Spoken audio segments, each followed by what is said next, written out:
There's a big fat one, a skinny one, and a medium-sized one.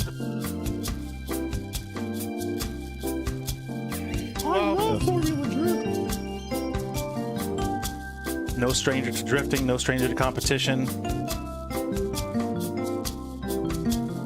That guy stole my freaking ratchet wrench. I see that. That's mine. He rejects your reality and inserted his own. This is a stimulator, right? Pilot. The pole petition.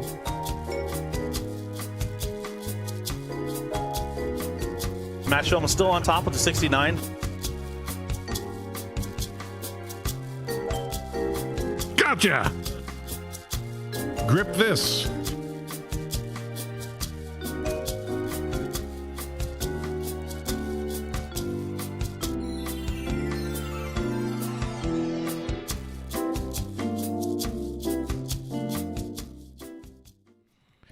All right, folks, and we're back. How you doing? How y'all doing? How you doing? Hey, how you doing? How you doing? Howdy, y'all. That's the way it should be. That's right? yeah from the You guys last just came time. back from Texas. That's right, Texas. Says howdy, y'all. Yeah, Texas. Yeah, so it's good to be back, home base, A month away. back to the studio Been a or month. garage Well, or that's whatever your you want to fault, call though. it. It's not my fault. It is your fault. It's not my You fault. could have made it work. It's not. You chose not to. No, you chose to go to Europe. You chose not to. Yeah. Okay. No. Make it sound like that's a big problem. What's the matter here over here? Anyways, we've been gone for a long time.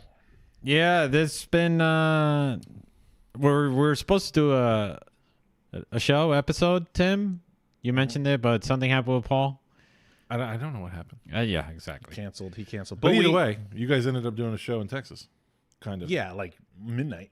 Yeah, midnight show. Midnight special. Midnight special. Yeah, I was worried they were gonna shut off the lights on us Right. because they- of yeah. how late we ran. But Yeah, because half of the not paddock, but half of the garage, the Yeah. pit garage, whatever you call it, was dark.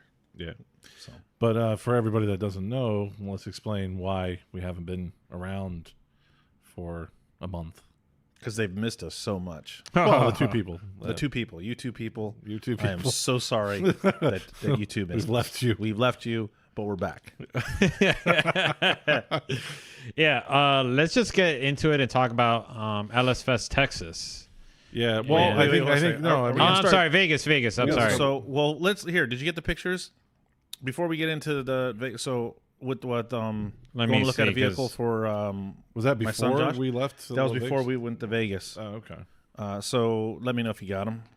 I see two photos here. Okay, there you go. There are two photos. The first photo I'm going to want you to show will be the.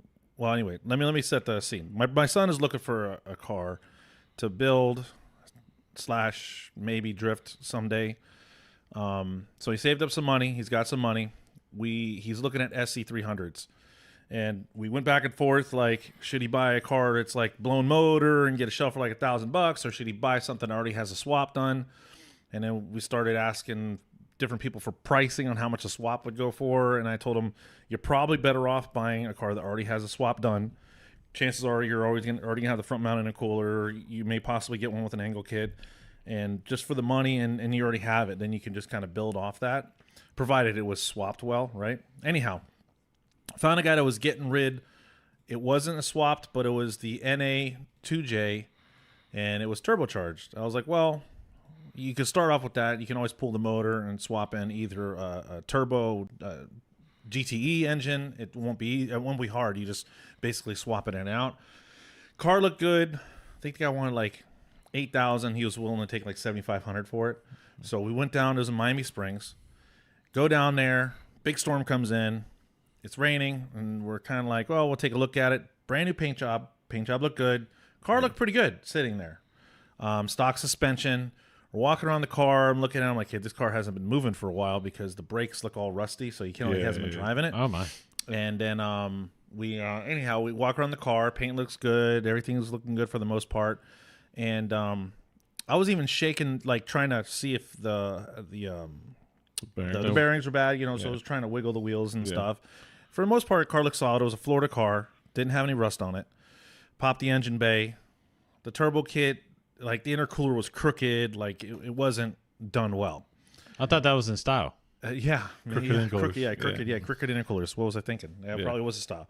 Anyhow, so I asked the guy some questions. I was like, "Oh, how's it?" He was like, "Oh, I've had it for about 4 years. I bought the car boosted already." I'm like, "All right, well." He hasn't abused it because it started right up, no smoke at the tailpipe. It was cold. There was no oil underneath the engine. Underneath the motor looked dry. Everything looked pretty good on that end. Then How come he wasn't driving it though? Like he had another car. He had like 2 other cars, Oh. and I don't know why he wasn't driving it. He was just weird. He was gonna. I don't know. He had the whole. Everybody has their story. their story, right? And so I get in the car. Well, Josh gets in. And he's like, I don't know about the brakes. So I get in the car, and I'm sitting, and I go, the brakes go all the way to the floor. Yeah. So I'm thinking I'm not gonna drive this. Yeah. I'm not gonna take it for a test drive. And it was raining, and then the rain stopped. And the guy's like, "No, I'll take it for a drive." He goes, "Yeah, the pedal was all." He goes, "But it brakes. I drive it every once in a while in the neighborhood." I'm like, "Okay, well, I'll just go around the block." So I get in the car. AC works, piping, ice cold AC. But I asked him, I was like, "Well, how much are you boosting?" He's like, "I'm boosting 0 pounds." I'm like, What? 0 pounds? He's like, "Yeah." He goes, "It's Turbo's just basically for looks." It's just for well." He said, "He goes, it's got stock power. I'm not boosting anything. I'm boosting 0 pounds." I'm like, okay, that's odd, right? Yeah, just put it. I like a little back pressure, so I put a turbo. on it. Yeah. Like a little back pressure, right? Like a little bit. Little back pressure. Yeah, I thought that was odd. Little restriction on the intake. Yeah. Anyways, liked it for show, but the turbo kit didn't really look that great. Anyhow, I'm like, okay, whatever. I'll take it for a ride because he was adamant that I take it for a ride. So I get in the car, and the pedal goes all the way. So pedal goes all the way down to the floor. So I'm like, let me check the e-brake. E-brake worked great. Like as soon as I started rolling, I hit it, and the car stopped really easy. So I was like, well, I got the e-brake at least. Yeah. So I'm driving. Cable snaps. Yeah, until the cable snaps, right? Then I just throw it in park because it was automatic. Oh, it was automatic. Yeah, it was automatic. Oh, Anyhow, so I pull out the driveway, and I make a left, and I hear and do you have the first picture? Well, I got. There should be 2. The first picture was the car. Oh, you okay? All right. So I gotcha. so show the first picture. Oh, we don't. Oh, can we? That. Hang on. Oh, they haven't seen it? They haven't seen it yet. Hang Okay, on. so I literally make a left There turn you out go. of the driveway, and the front wheel falls off, and the car just sits on the ground. The paint is really nice on that, but you can see how much Bondo. Yeah, you can see how much Bondo. cracked off. See the house with the 2 cars? That's his house. Oh. My son and the guy and his wife were standing on the front porch talking. They saw me pull out of the driveway, and then they heard a noise because the tire fell off. Go to the next picture. It rolled into the lake. so the tire, I make the left, and the car dives down in the front, and I look out the passenger side window, and I see the wheel go splash right into it's a canal, and just starts floating down the canal. He lost his wheel. I was like, wow. yeah. Needless to say, we didn't buy the car, and I really felt bad for him because it didn't float close to our side of the canal. It floated to down the middle, and it just kept going. Yeah. Then I just told the guys yeah, I'll let you know. Yeah. I couldn't take it for a test drive. He was nice. He understood. And thankfully, I had my jack on me, my low jack. Yeah. Because I was able to help him get a wheel back on the car Okay. and get it back in the driveway. And then, of course, when I looked it up a few days later, the car was still for sale. He put the stock wheels back on because he has some chrome wheels. And he put on there, wife backed into the car. Wife backed into the car. That's where the damage is from. Anyhow, needless to say, we didn't buy that car. He's still looking for something. Seems like the best deals are up in northern Florida. Yeah, I'm sure. Yeah, Yeah, there's a you couple gotta- cars for it's- $13,000 that you can get to have angle kits and No, already. it's kind of like so. I just recently picked up an it's an Iron Block LS Gen 3, but it was rebuilt with it was bored out to a 5.7, so now it's a 5.7, and it has West Coast pistons and forged rods. Oh, nice. But this guy, he had it up for sale for a long time. You kind of tagged me in it and said, "Hey, look at this." And I already talked to him before about it, and it's just been up for a while. But this is another, case of being in a bad area and not being able to get what you're asking for it. Because I was able to talk him down to, with removing some parts I didn't need, I'll talk him down to $2,000. For that's cheaper rebuilt, than a the rebuilt supercharger. Yeah, long block basically. A built long block because it has rods and pistons. Yeah, it's rebuilt. All the bearings are new. Yeah. So plus it has rods and pistons. So, Right. And also it actually has ported heads with stainless steel valves. So it's got a lot. You of don't work really need to done do it. anything to the. There's bike. nothing I need to do other than, and it's got a cam in it too. Oh, It's got a radical cam in it. Oh, that sounds cool. Well, I'm taking that out. oh, what? It's a radical. It's too radical. That'll sound pretty cool. No, it's made for NA. So I need to get I want to get a torquey cam. Maybe you get somebody that'll trade you. I'm specking. I was talking to Chris because Chris has very similar, but his is like a 6.0. He's got the cam that I think I'm going to use the same cam as him because he's making about 675. Okay. Yeah. With his setup, and I'm probably going to do like the stage lower than him because I really want to keep the torque. Yeah. Because I'm not looking for the maximum amount of horsepower. Right. But again, like I said, it was for $2,000. They would get pretty much a built long block. That it's just going to be. Yeah, but you could sell that cam to somebody. Yeah, I'm sure I can sell the cam. So I'm gonna, or maybe you can find somebody that'll trade. Maybe it's, I doubt I'm gonna, because I can't find the cam that I want on used. Okay. Used. So that would be the difference. So, it's that thing. But when I went up there, it's like it's in the middle of nowhere. Right. And there's like nothing around here, and I'm like, geez, no wonder this can't sell because it's just out in the middle of nowhere. So it was cool. So yeah, so that brings us to why we've been gone for so long. Yeah.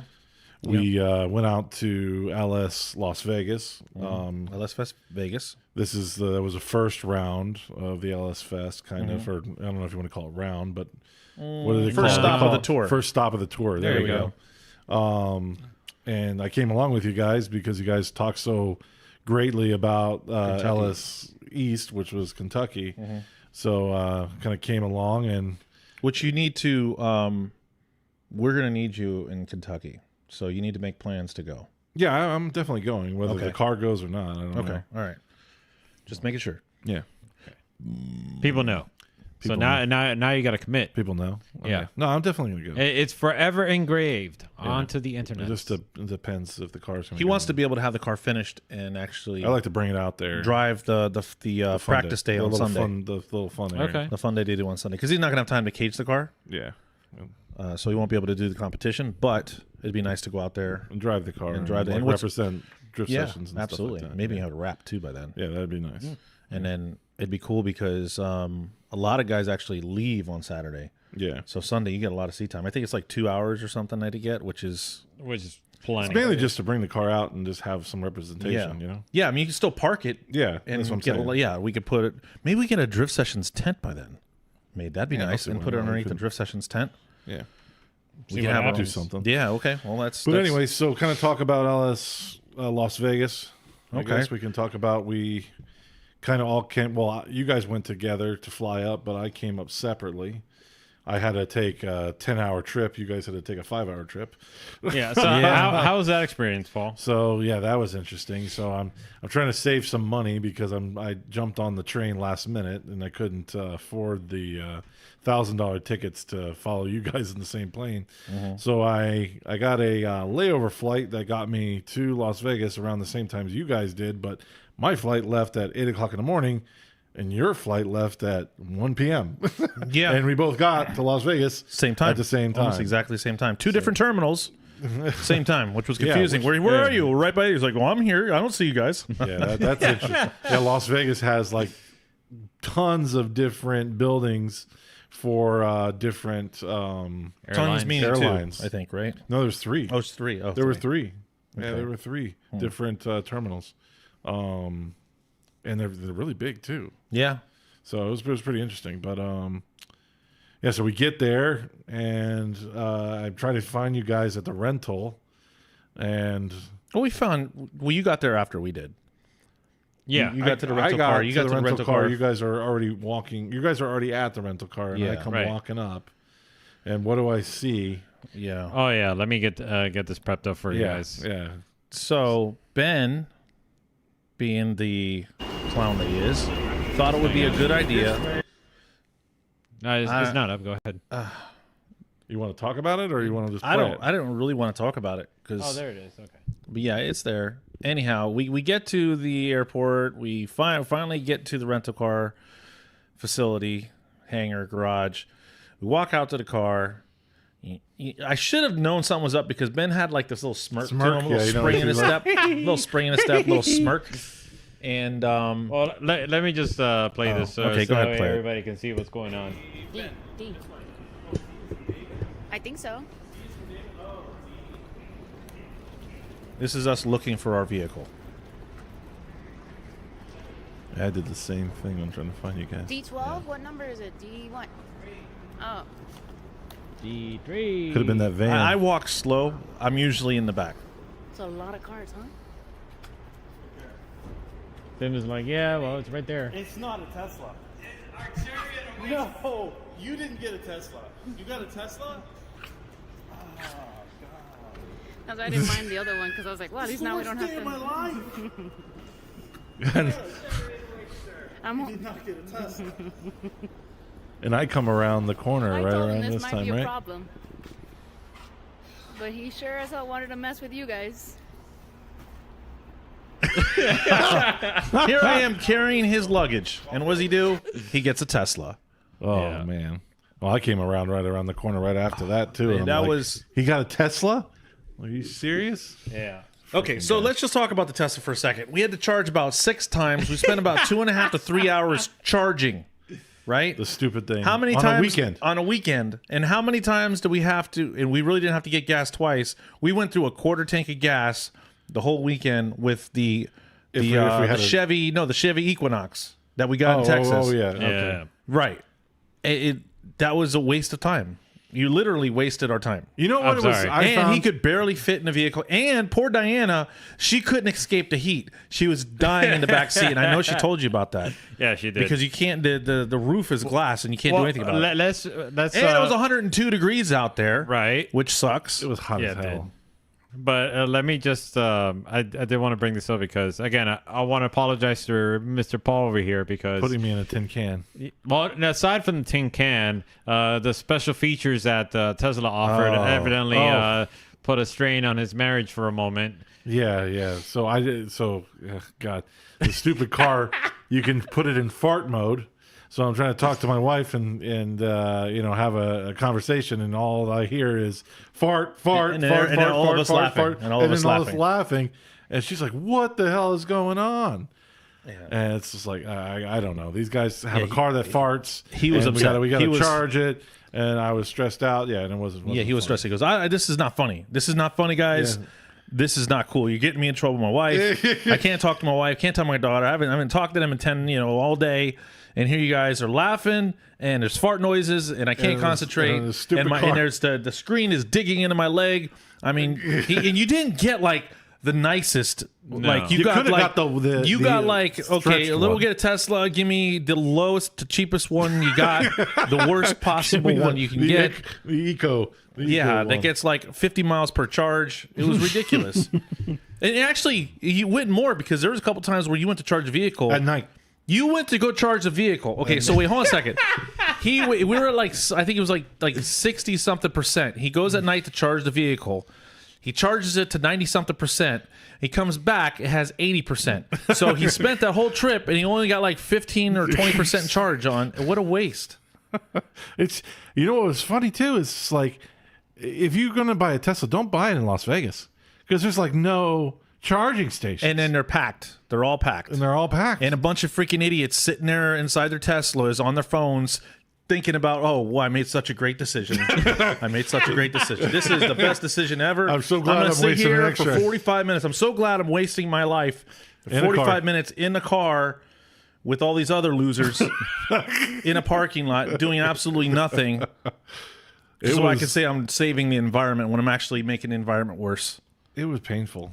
It was painful. How does it feel to ride on the backs of those little children that were mining cobalt? How does that feel? God. There's a picture of you we don't in need the to go mine, there. and they're like, "We're here because this guy. We're here because this guy." And of course, there's some other language just cursing your name right now. We don't need to get to that point. I just maybe wanted, you'll think about it next time. I just wanted to share my experience with you guys, and a great opportunity. We didn't to want do to that. share the experience, but knew you how did it bad that against was. our will. It was against our will. We had no choice in the matter. So here's the thing that I didn't take into account is that when I booked it, I was like, okay, it's just going to be us three, and it's not going to be a prom, whatever. We'll make some room. And we but then didn't- Paul joined the mix, and I'm then like, I added I don't know how this is going to work. I added another bag to That was it just as an well. icing Yeah. on the cake. Yeah, we didn't have too much room as far as luggage, and then this guy's getting Buying a whole nother superchargers. buying superchargers. Yeah. So I didn't send you the video either. You No, didn't- no, Oh, it's okay. okay. forgot to. It's fine. Oh, my It's bad. fine. But so what kind of happened is like I'm in Las Vegas. One of the reasons that kind of wanted me to go too is that I've been looking for an LSA supercharger, and all the ones around here are like $4,000, $5,000, $4,000, $5,000. I'm like, damn, this is crazy. Like, let me see if anybody will ship one from somewhere else. And I see one in Las Vegas for $3,000. It's probably the only reason why he went. It was. It was. It was one of the reasons. So I'm like, I see this one in Las Vegas. I'm like, oh, they're going to Las Vegas. I bet you this guy's going to be close to where we're going to be at. And now that you found out, Las Vegas is actually really small. So Oh, if yeah, you're it's in crazy. Vegas, you're close. Yeah, yes, that's another thing. Is like I'm used to Florida, where kind of You can be in South Miami or you could be in West Palm Beach. yeah, and you just think of Las Vegas as this very big place, and we get there, and it's just like, oh, you can drive across Las Vegas in 45 minutes and Yeah. be from one end to the other With traffic. with traffic. There's like Yeah. no traffic too. Like I didn't see any. Like there's no. Not like here. Not really, not like here. So it was pretty interesting. But yeah. So I see the ad. I'm like, okay, hey, I'm gonna be in Las Vegas for Ellis Fest. Are you available? And will you do this amount of money? And he's like, yeah, no problem. Let me know when you're coming in, and I'll see if I can stop over your hotel and bring it to you. So I tell him I'm here, give him the hotel address, and yeah, sure enough, I end up buying a LSA supercharger with the upgraded lid, and he ended up giving me it also has an upgraded pulley on it, and he gave me a throttle body as well. Right. He threw that in, so it was pretty cool. It's for a real good price, and now I'm like, oh shoot, now I got to bring this back with me. How am I going to do this? Yeah, and we're wheeling the supercharger through the casino. Yeah, And on then the cart, On the luggage cart that they only had 2, we decided to borrow it for 3 we days. borrowed it for 3 days. Which I didn't think they were going to miss until we went to go to leave, and they're like, "Oh, there it is." Yeah, he was Oh, like, that- yeah, he like he came out followed like us. as soon as, Like, he saw, he came out. He's like, "Oh, that's where that's been." He's like, we've been looking for this. Yes, yeah. We've been We're looking like, for this. oh, okay, yeah, Well, sure, sorry, should have buddy. looked at your cameras, buddy. Yeah, I mean, you could have followed found us all the way out, to the yeah, room. If you would clean Idiot. the room, you know. I know. Yeah, it's not our no. fault. Yeah, so They should I- have more than 2. So I found out trying to bring something that big and that heavy and that delicate back is really stressful on a plane, because I'm watching this as we went to Walmart and bought a piece of luggage that it could fit in, which Walmart obsessed, like really expensive for some really crappy luggage. Yeah, I was actually Like surprised. $100 for the was $110. $110 for a bag, and I'm kind of like, man, I should have just. It was a hard case luggage, big suitcase. It wasn't a bag. No, it wasn't. It was a bag. hard case suitcase. So we bought that. And we bought some saran wrap, or no, we bought You bought bubble wrap. bubble wrap. I should have bought saran wrap, and I bought a roll of tape, duct tape. Well, I didn't buy enough duct tape. Well, because you got it at the gas station. Yeah, well, yeah, that's the problem. But anyways, I tried to put it together, got it in the suitcase. Only was able to put one thing of duct tape around it, and I just was very scared that it was going to pop open like a piñata. And Yeah. and as we're at the airport, and I'm trying to see, hey, do they have any saran wrap, any way to kind of wrap this thing up? I'm watching this lady throw the luggage that's being checked at the conveyor belt, like it's just like hacky sack, and she's just boom. Well, yeah, because they're accustomed to there just being throwing clothes stuff around. and Like, it oh being my like God. 20 pounds, like 10 pounds or not something. Freaking 70 pounds. She wasn't throwing that. Well, no, but I'm still like, oh my God, this is the way it's going to get treated. This thing is going to get destroyed. Luckily, we made it to the other side. It did break. The handle broke off. Yeah, but what did something break? You said something broke on the actual. Yeah, but that was a little piece of plastic. But, okay. But the actual supercharger came out fine. Everything still turns fine. Everything is fine. It was just the little control solenoid that's plastic for the opens the bypass that broke off. My question is, would you do it again? No, No. I would not do it again. That was too much stress. It's like that's a lot of money to spend that could be lost, damaged, destroyed. I'm like, what was I thinking? But it was a story. Yeah. And I always have that story of how that supercharger came here. Yeah. I thought it was hilarious that like throughout the whole process, I was thinking like, oh, it's gonna break here. No, it's gonna break there. No, it's gonna break here. And it ends up breaking like right when we're loading it up to Tim's truck. That's when the handle breaks when the handle from the snaps whole off. time. Yeah. Well, you like tried to huff it on, and you're like, rawr, and it popped right off. I'm like, why did you do that? It's kind of like Because I was trying to tell him this, take it kinda easy like on and return it. It's kind of like Yeah. the Blues Brothers in the police car when they finish and then they just pull up to the building at And the then end it all of the falls movie apart. and the whole damn thing falls apart. Yeah, pretty That's much. kind of what happened. Yeah. But yeah, it was so I got the supercharger home. Now I got a motor, so it's about putting it. It's all coming together now. All the pieces, all the pieces are coming aligning, together. So what was your opinion of? Because I've been to Vegas before a couple years ago or a year or so ago, and not nothing wrong. If you live in Vegas, I don't mean this in any negative way, but I would not want to live in Vegas. It's just It's hot.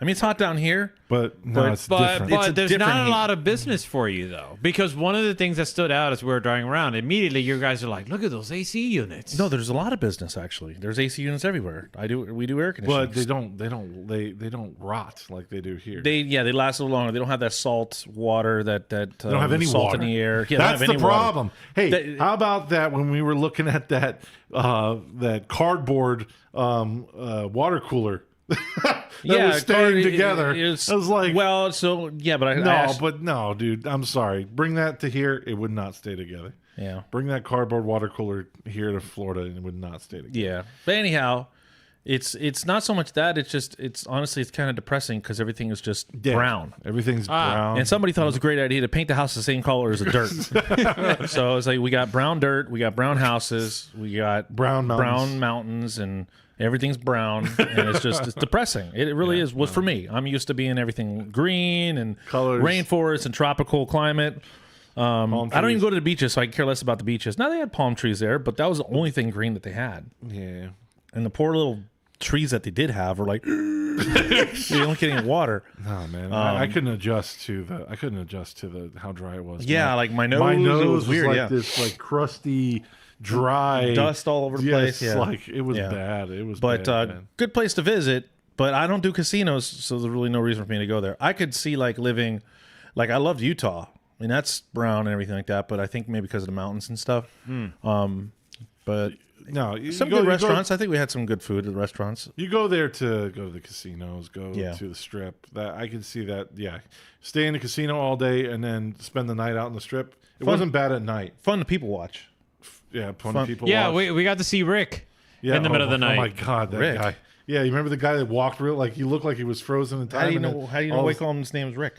Because he looked like Rick Sanchez from. Oh, yeah, Rick yes, Morty. he did. He You're looked like right. Rick- he looked like I Rick didn't even think Sanchez. about that. And man, he could walk fast. Yeah, it was like doop, doop, doop, doop, like we're like the guy's standing there. Oh, this guy's on meth. I mean, he's just barely On the side hanging of in the there. road, yeah. Light turns green. I Never mean, seen a guy move I so never fast. seen a guy walk so fast in That such looks great so- form that looked looks like he just rolled out of a Dumpster. A dumpster, yeah. Looks like a tumbleweed. basically. looked But yeah. I don't know. But aside from that whole occasion was a bit hilarious. Like for me, it was because it seemed like you guys did not want to take part in the I didn't photo want- op I saw what was- whatsoever. Oh, and that one lady hit on me. Remember? Oh, yeah, I of was course. dead tired. That was a hit on? No. She came to me and she goes, "You're really cute." I'm like, She did? yeah. I'm like, okay, you're Oh, really. that's what happened? Yeah, I Oh. go, you're really drunk. I thought she was like trying to show you something in her hand. I don't know what she was. Maybe she was. I didn't look at her hand, but I was really tired and I wasn't You having were it. angry. wasn't. I was angry because I'm like, I hate people. I Just don't wanna be riding in around the people. Tesla all I night. don't wanna- This was it first. just, We're riding in the Tesla all night. maybe it was the Tesla that was making me not like. Maybe if I got in a nicer vehicle, Suburban I would or have something? Suburban or something that yeah, burns a like lot of fuel. freaking like Webb, man. That would have been nice to be cruising around in a big ass Suburban. Yeah. Nope, that wasn't our story. Is there anything positive that you could say about the car? Anything Positive About what? The Tesla? about the Tesla? Anything the light positive? show. It's quiet. The light show. The light The show. light show. That's pretty cool. Yeah. But that's What about the autopilot? Take into account that yes, no, it did. no, it's a late breaking freaking autopilot. That you were even freaking out because you're like, it's not breaking, it's not breaking, it's not breaking, and it's not smooth. And then there's no lines. You guys don't paint lines on your road in Vegas. I'm not Yeah, sure. that's the Yeah, other what was up topic. with What that? is? Yeah, what is up with that? There's no lines on the road. Yeah, there's no freaking lines in Vegas. Like everybody just Is this a 3-lane road? Is this a 4-lane road? Is it a 2-lane road? Is this a one way? one way? We don't know. Yeah. That was one of those things where I was like, if I'm confused, I don't know how this car is gonna handle it with the autopilot system. Yeah. But If the only time that it did trip out was when we were exiting Hoover Dam, and that was because the way how the lane widened up and how the lines were painted, it just like really tripped up the system, and it kind of like wanted to like Tripped veer up the off. system. How many times did you look in the screen and you saw a semi coming right in front of us and there was no semi? Yeah. There was no semi. Yeah, I thought there was a bunch. Semi. Oh wait, where is that? It's on the screen there, but it's invisible semi. There's nothing positive about that vehicle because So- this thing. If there was anything positive, there's so many negatives about it that it just it cancels out. It's like if you're drowning, right? And you're like, okay, Oh, dude, the key. That was a pain. that You was can't ridiculous. unlock You the can't car even the unlock from a distance. You have to passenger side. scan the card on You the have to go side of the around car. the driver's side to unlock the car. Yes. You have to swipe it every time you leave. My God. Yeah, it was. Pull it back towards you, man. Yeah, Be it's comfortable. It's like you got 2 concrete shoes on. You're underneath the water, and they say, "Well, we'll take 1 concrete shoe off. Will that help you?" No, I'm still drowning. It still sucks. I'm still gonna die. There's nothing good about it. Zero. Well, the one thing that was good is Las Vegas Motor Speedway. That was a pretty cool place. That made it worth Yeah. it. The They had jets and really everything. nice- The jets was the jets flying over. The drag strip was really nice. Didn't see any The dirt UFOs. track was really cool. We have to go north, Tim. Yeah. No, you haven't seen some of the footage where they actually the UFOs were above the casinos and people were out there taking videos on. They actually hover on the casinos. Oh. I'd have Yeah, to give it check the that times, later. man. Yeah, Give it I the got about times. that. What were you saying, Paul? What did we get talking about UFOs? Because I didn't see any. Oh well, That's what I was hoping for. too many jets flying around. That's carrying That them was off. that was pretty insane. All the jets flying around, but no, just the track was really nice. That was pretty cool. You know, I think it would be a better way to organize that event. But I mean, as far as the layout, you know, expo center. Yes. Yeah, I agree that at it being since I've been to Kentucky, Vegas, and Texas, I will say Vegas, as far as event organization where everything's put, I think needs some work. just needs a little revamp. Yeah, the track where they had the drifting, I mean that's easy. They had a big paddock barricaded off with K rails, and then they had the food trucks on one side. That was fine, but it just didn't seem cohesive. Like I didn't really see the car show. It seemed like it was all over the place. And then they had like I don't know. I just think that I think actually if they would have took the drift paddock and moved it about I would probably 75 feet towards the back of the grandstands. bleachers, the Yeah. grandstands, they could have people could have sat like underneath kind of some shade, and they could have put the food trucks there as well, and it would have I think it would have given it a more like busier Yeah, vibe, yeah, like compact everything, because there's a lot of people, but it's so spread out, Right. which I guess some people probably like because you don't want to be all claustrophobic. Yeah, but I think what you to your point, it would have helped that if it was a little bit more tighter, so that way then when people want to go over from like drifting to the dyno or to the burnout, Right. they don't have to walk a long distance Right. because it's just right there. You just pop in like Kentucky in a Whataburger. way. Oh, Yeah, anyways, we'll get to that. yeah, but no, I agree. They could have probably moved the burnout box a little closer. That might have got annoying for the drift guys, right? Or put it on the side. But it just, I didn't think it was cohesive. Like, I thought it was kind of like sporadic all over the place. Well, the vendors being in the back and the front was a little confusing to me. That there's like a vendor row all the way around. But that was a little confusing. But either way, it was interesting. It was nice to see all those drivers. It's nice to see Rome and some people we know out there. Yeah. Ben Hobson and a lot of faces we know, but a lot of new faces we don't. And see all their cars and see kind of how they have even though they're all kind of from different areas around there, they seem to all know each other and have a camaraderie. So Yeah. They had some drift teams out there too, which was pretty cool. It was cool to get to meet some people. Yeah. So a lot of cool cars, a lot of cool drivers, and Tim pointed out the best dressed team, the Schaefers. Oh yes, yeah, no, that was really cool. Was... They had a cool setup. The team colors and the car and everything. Yeah, it worked out well. But the battles were really good. I think most of the battles were really good as far as the tandem. Yeah, I think the battles are much closer, but that is because of the track layout. Yeah, It's basically an open lot, parking lot layout versus Texas, where Texas was really fast and it was much more complicated. But I guess we'll get to that in a minute. But Vegas was cool. The event seemed to go very smoothly. It was loud for us. Those of you guys, if you did watch the live stream, thank you for watching the show. If you didn't ever watch the show before, but that event was tough because we didn't have headsets. I couldn't hear myself. The cars were so loud. Yeah. I couldn't even hear myself talk. That was like one of the biggest headaches to deal with because the burnout box is right right in in front of us, and we're just that was loud. we rely on one another to be able to like piggyback and kind of hear like, okay, well, what are you talking about? So then add my 2 cents, and you add it, and so on and so forth. But to then have all of that noise happening and just kind of making us deaf in a sense because we couldn't hear exactly what was going on. We're like, how do we know what you're gonna say? What do we do? And it was just that was just the first day, right? Yes, that was the first day for qualifying.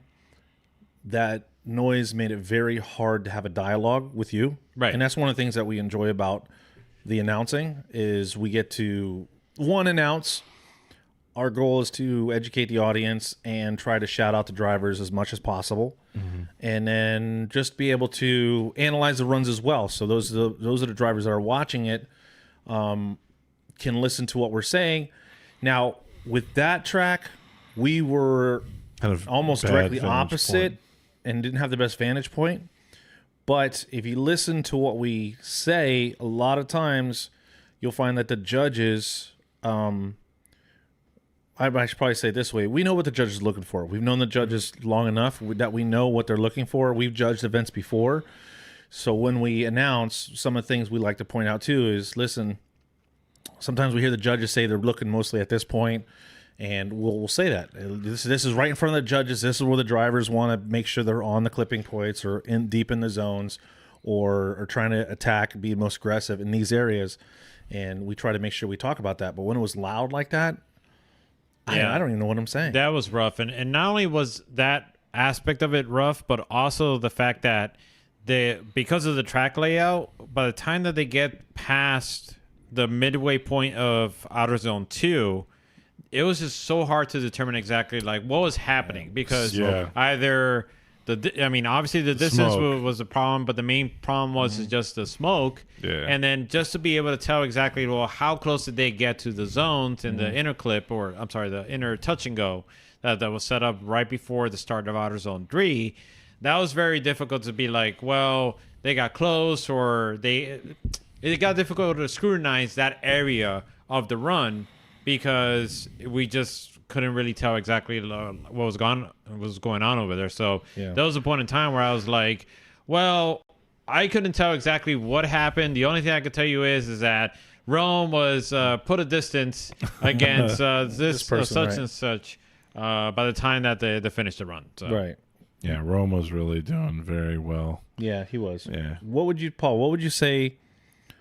Give me 2 or 3 highlights or most impactful moments for the competition of the LS Fest Vegas? So impactful to me was it wasn't in like if you took the whole battle in whole, it wasn't impactful, but I thought Shelly, Rudy Hanson's wife, right. Yeah, Charlie Hansen. when she was, I think she was against Odie. I think it was against Odie. I think so. Right. She did a follow on him. I'm pretty sure that was just like, wow, she is on. I'm surprised how like on him she was and did well. So that was impressive on how well she did there. Unfortunately, I don't know if something happened to the car or just kind of got hyped up about that and just threw off her lead run, but her lead run is where it suffered. But she did really well in the follow position when she was following. I'm pretty sure it was Lodi on that, but that was one thing. I was hyped up to see Ben Hobson in the new car. Yeah. So that was pretty cool to see Ben in a car that's similar to his original, S14, but like really set up properly. And I guess maybe 1,000 horsepower, so he's got the power too. Yeah. And it looked like a rocket ship. It was just, he looked very at home in the car, and it looked like he was set to win from the beginning. So that was exciting. And just, seeing all, I mean, kind of like I was at that time, I'm already starting to make the decision to go to an LS platform. Right, so it was kind of exciting too, to be like, okay, cool. I can be part of this. This is, kind of solidified your decision. Solidified my decision too, to like, kind of like, okay, you don't have an LS in your car. So at least my car, we can bring out to an event like that and be allowed in. Yeah. Yes, we can be allowed. We're all inclusive. We're all inclusive. we have turbos and we have inline sixes and V8s. Yeah. So I thought that was, I think those are the key highlights, and meeting the drivers too and getting to know them. It's like you meet new people, but it's new people, but same thing. You get me? Yes. It's like you meet the new people, you're wondering if it's going to be any different, but once you actually start talking to them, it's literally like every other drifting person you've ever met and talked to. That's interesting. It's the same thing. That's an interesting takeaway. It's like when you end up and you just kind of get to know the person, it's like, oh my God, it's just like talking to what's his name, just like home. It's just like home. It's I think that's interesting in drifting. I don't know if it's that way in every, because I've never really been involved in other motorsports, but cars. We were involved in the car show, and that's not that way. Drag racing went that way. I don't know sure drag racing was, but it's not. Drifting is definitely like, it seems like you could be meeting somebody new for the first time, but once you get to know them and you pass that awkward stage, it's the same as anybody else you deal with in the drifting community. So it's interesting. So Ben, now your turn. Give me 2 or 3 of your most impactful moments for LS Fest Vegas. One of them is the Tesla. Tesla, right? One of them being least favorite. I said most impactful. Positive. It was impactful. Yeah, I guess it was impactful positively in a positive way. One of them was the way how just the drivers or the crew would just come up to us and be like just handing us off information. Yeah. That wasn't until they got to realize that we were there to really do that. They didn't know us. So once they found out that, hey, these guys are actually they're using the information and they want to educate people. But that's good. That's a good point. And I think a tie into that is that what helped out was during the drivers meeting where Nick was like, hey, like these guys, they're really let me add something to mine, because like I do want to say is like another thing that was impactful is how much Nick supported us.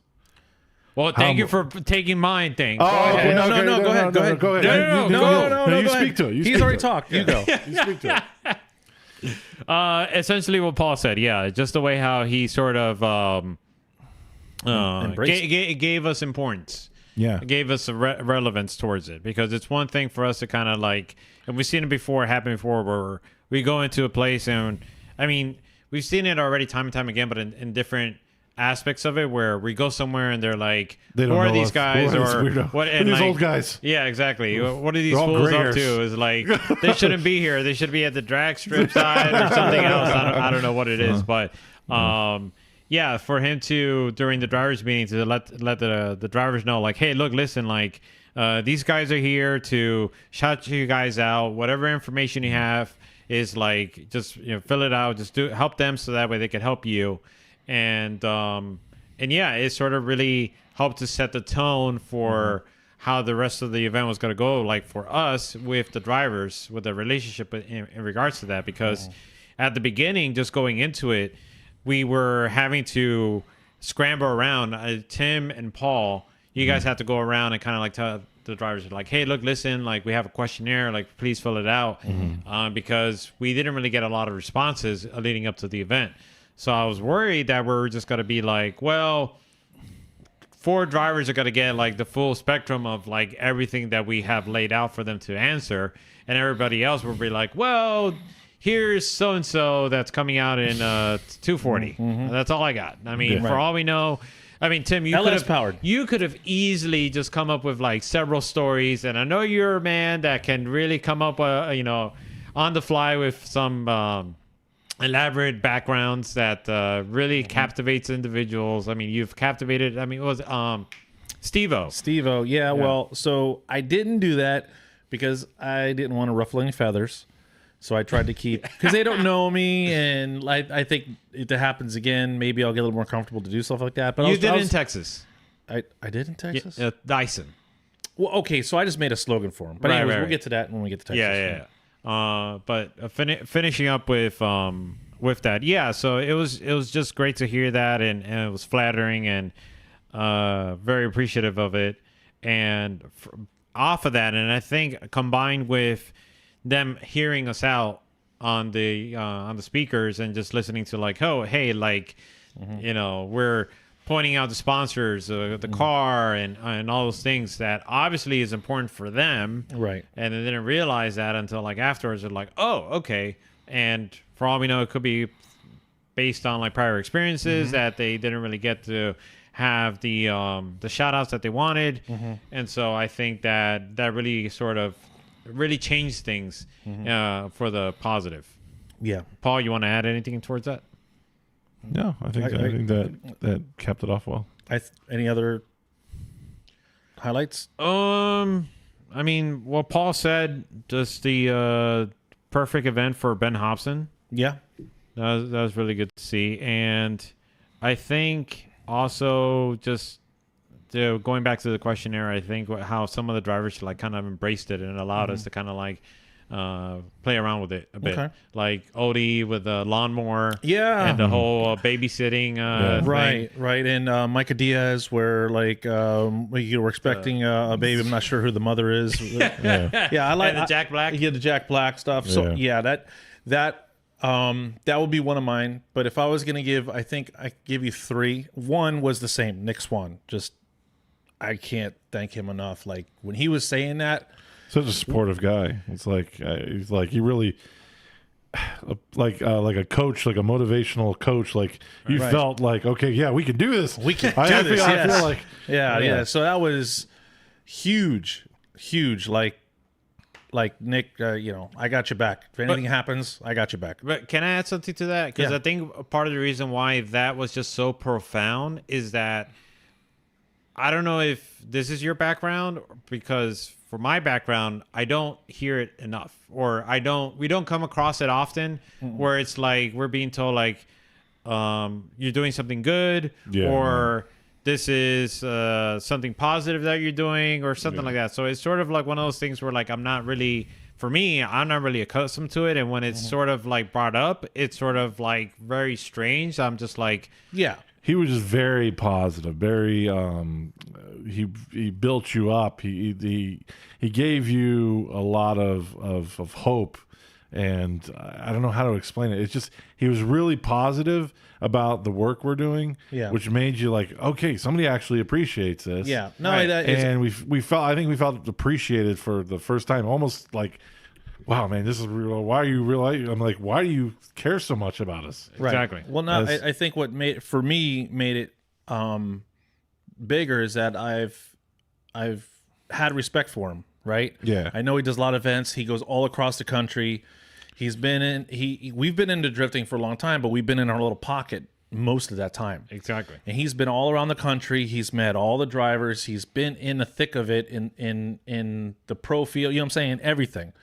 And to get that support from somebody that I had respect for, I think that's what made it more meaningful. Yeah, Than- definitely it was because of who he is, what he's done, that made it meaningful, and the message that he was saying too. This is like the Love Nick Swan hour. yeah. But no, absolutely. That It was just that was a big impact. To It me. was. It was. a big impact, and I think that was a good start to kind of kick off the series of events, of Right. the tour. Yeah. So I guess my next thing was gonna be the way the drivers, like you said, the way some of the stuff that they put on there for us to announce. That was cool. I really liked that. I'd like to see more of that when we go to Kentucky. If you guys are watching this and you're going to be in Kentucky, if you already filled out the questionnaire, fill it out again if you want to add something new, because it makes it fun for not just us, but for the audience as well. I like that dialogue, that I can share these different stories or these different little sayings or nicknames. It makes it fun, and I think that helps the audience. So my second highlight would be being able to educate a lot of the family members that were watching their either their husbands or their sons or whatever drive. That we got feedback I got from some of the drivers that, hey, my mom was watching, she didn't know anything, she said she learned so much. Yeah. That was another impactful thing. I actually have two more.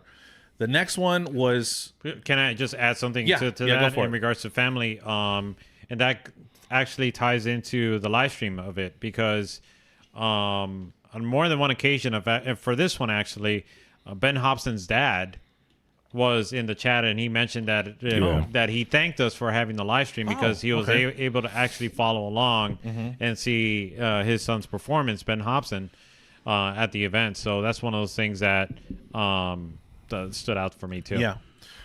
So the next one was a husband and wife team. That was really cool, because the Shelly Hansen, she actually ended up going much further than her husband. Yeah. Right. Rudy, Rudy did a good job, but then it was to see those two, get to meet them and get to announce for them, and then see Rudy do so well at Formula Drift. Yeah, right? Atlanta. Yeah, Atlanta. So that was cool. That whole come to fruition, right? We got to see him. His wife went past, was able to go further in the competition than he was, but then he does great later on in Formula Drift. And also the Odie and Ben Hobson thing, that was really cool to see the master versus the student versus, well, it wasn't student versus master, but it was easy to play that up because Odie is the more experienced, Ben Hobson's a new up and coming driver. And I think the highest moment for me was the way Rome came through at the end. That's right. I That's totally right. forgot about that. The way, Oh my so God. I if you, can't believe how he did that. Yeah, nobody knows. yeah, so if you didn't watch and you weren't watching the live stream, you can go back and watch it. Basically, If you're, Rome. if you're even there. Yeah, if you were there, right. So Rome basically made it to the finals, but on his last run, he got the win, and he was going against. It wasn't Josh McGuire. It was. No, it was going to go Ben Hobson. No, it wasn't Ben Hobson. He it was defeated. He beat. Stop! It's Freck. Matt Kaufman. Yeah, Matt Kaufman. He beat Matt Kaufman, got the decision, but his steering rack failed. So instead of letting Matt Kaufman taking fourth, and then he would just automatically take third, second. he would take second or whatever it was. It was Yeah. going to work out. He's like, listen, I don't want to see. I don't want to End it this way. end it this way, right? I want to see battles go on. So he basically forfeited his win, gave his win to Matt Kaufman, took fourth, and that allowed Matt Kaufman to try to get go for first. Right? And that's one thing I want to hit on is so that was impactful. But another thing was seeing Matt Kaufman drive. yeah, Oh my yeah. God, that guy was just like. smoke show every time he did burnout. Yeah. But the way he came back, the intensity of his driving, he was just like he comes back into the line like gripping it to where it's like he's flying by. It's like super dangerous, Yeah. but like so intense that like it hyped me up. Like I got hyped when I saw him do that. You're like, I gotta I was get like, into oh, this. yeah, no, it was very It was exciting. It was exciting. It added like that's the way it should be exciting. Yeah. And his driving was very exciting. Yeah. To watch him, and no matter when he was driving, he was 100% exciting. So. Yeah. But so my number one favorite moment would be Rome doing what he did. To me, that was high class. That was the Well, they had the Spirit of Drifting Award. That's the Spirit of Drifting Award, to give up your position at a competition just to see another drift battle happen. Right. To That- don't it would rather would than- have taken just all the excitement out of the finals. Final show. Yeah. Out of the final shows if he didn't do that. he didn't And do he that, just kind of stepped up. Nobody asked him to do it. He just came up, hey, listen, He's like, hey, I want to my make this power happen. steering rack is blown. I can't change it in 5-10 minutes. There's just no way. So I'm going to go ahead and let Matt Kaufman take the win, even though he won. That was huge. Definitely huge. So that was probably my my biggest takeaway, like favorite moment of that event, because I was blown away. And then we announced it, we talked about it, but that was huge. That was cool. So shout out to Rome for that. Yeah, we need to get him on the show. Yeah, we do. Kind of talk about his experience. Yeah, that would be nice. Woof! Wow. I mean, it just feels like it was just so much that happened. Yeah. It was only like 4 weeks ago. Yeah. Wow. Yeah, it's right around. Yeah. Yeah. It's the beginning of the month. Yeah. Beginning of May. So now, fast forward. Is there something you want to talk about Texas? So who ended up winning? It was Ben Hobson got first. Ben Hobson, Matt Kaufman, and Who got third? was it Odie? I No. think it was Odie. Yeah, it was Odie. It was Odie? Oh, yeah, I think it was Odie. because Yeah. Ben took Odie out. Yeah. Yeah. So that was good for Ben, not only to get acquainted with the car, but I mean, but also for him to win the event, Yeah. because he utilized the event to sort of like shake things down and kind of utilize it for prep for Yeah. the Atlanta. Yeah, and Odie was excited about it because Odie's like, okay, yeah, and they then made he the right went, choice. he went to Road Atlanta and got second. I mean, it was. I mean, I don't know if you watched Prospect, but if you watched that final battle, I think it was a one more time. I don't remember. It was. But it was a one more time, and it was between Rudy and Ben. It was like, oh my God, like these are the guys we just watched Exactly. Right. do Yeah. this, and they're back at it. They're like, okay, God. And you watch Rudy and Ben, and like Rudy like had no idea that he won. Like he was like, if you watch the footage, he was like, what me? Like, Yeah. it was like, oh my God, and he was so excited. So he looked like that was a good win for him. And then Ben, obviously, I mean, hey, second place is not anything. Yeah, you it's know. not like he like lost by landslide. No, it was close. it was a one more time final Right. battle. Like how many? That doesn't happen that often. Yeah. So it was a good finish for him, and a great finish for Rudy, which was I'm sure he was excited. So Yeah. that was good. That was good to see. So. All right, so with that, we close the chapter on Vegas, and then we talk about Texas. Yeehaw. Yee-wee. I didn't attend because I was staying back this time. just 'cause- Lame. Well, one reason was because everybody was talking so bad about Texas. They So were, it's oh, like- it's super Yeah. hot. It was And just everything. they didn't say we're not looking forward to Texas, no, but Kentucky we're looking forward to, but Texas I'm like I'm not going, spending money to be in misery again because Las Vegas was miserable to me, like far as the weather and being out there. Oh yeah, That was you did, How you did was struggle. how was the bridge of the Hoover Dam? You didn't. Oh, enjoy that it? yeah, Oh, we didn't that's talk about right, that. We didn't yeah. talk about that. No, that was freaking. I couldn't do it, man. When you guys are going across that freaking bridge, dude. Was it because it was high or because of the wind? It was the wind and the cars and the height. It was just like just a whole gang of things. Panic that attack? It was a panic it was attack a panic waiting attack. to I was happen. having. I was like, no, I can't do it. I can't do it. I'm afraid of heights, and I'm hanging off this bridge, and the cars are flying at me, and my hat's flying off. Yeah. And the wind is pushing. I'm like a big, that. You were like a big, Hang on. big convection turkey. Yeah, I don't understand why you guys wanted to cross that. Like, what was the Because you point crossed of the that? state line. Oh, It's all about crossing the state line and getting a good view of the Hoover Dam.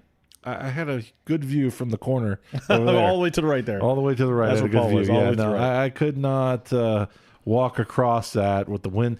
The wind was going like I've been in It a was- hurricane. I've been in a hurricane with less wind. I know. Like that was a lot of winds. Yep. I don't know. So there's that's the couple drivers pictures. and everything. Yeah, don't Oh, worry about it. okay. Oh, you should have Yeah. shown those pictures. You should have shown. I didn't know you had pictures. If I would have said that, I would have talked about it. What are the pictures you have so we don't miss them? But Well, the other thing I wanted to, you just reminded me, that helped set the tone for the weekend also was the dinner that we had. That Oh, kind of yeah. acquainted Yeah, with like, the whole that team. was cool, yeah. And and letting us know, like, okay, well, such and such, because we knew like some of them, like Yeah. Webb, Zach, but there was some new faces to the team Yeah. that we didn't have for Kentucky. Yeah. Yeah. Okay. So, yeah, that was that one of the drivers' meetings or what is that? That hang on, let me just so everybody can see. This is the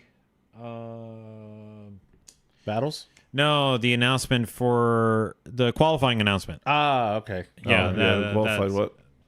Exactly. That was a qualifying announcement, so people got to know exactly what was going on, who's going to battle who, and everybody was like, "Find your tandem, buddy," Yeah. because we needed them. Yeah. And also, there was that other problem that I just remembered too, that they misplaced the cone. Ah, yes, that was I think one of the few times, if any, that a Call was what do they call it? A Call was reversed, call was overturned. I guess overturned, but that because they don't usually take protests. So the protest wasn't driver versus driver, but it was regarding the track.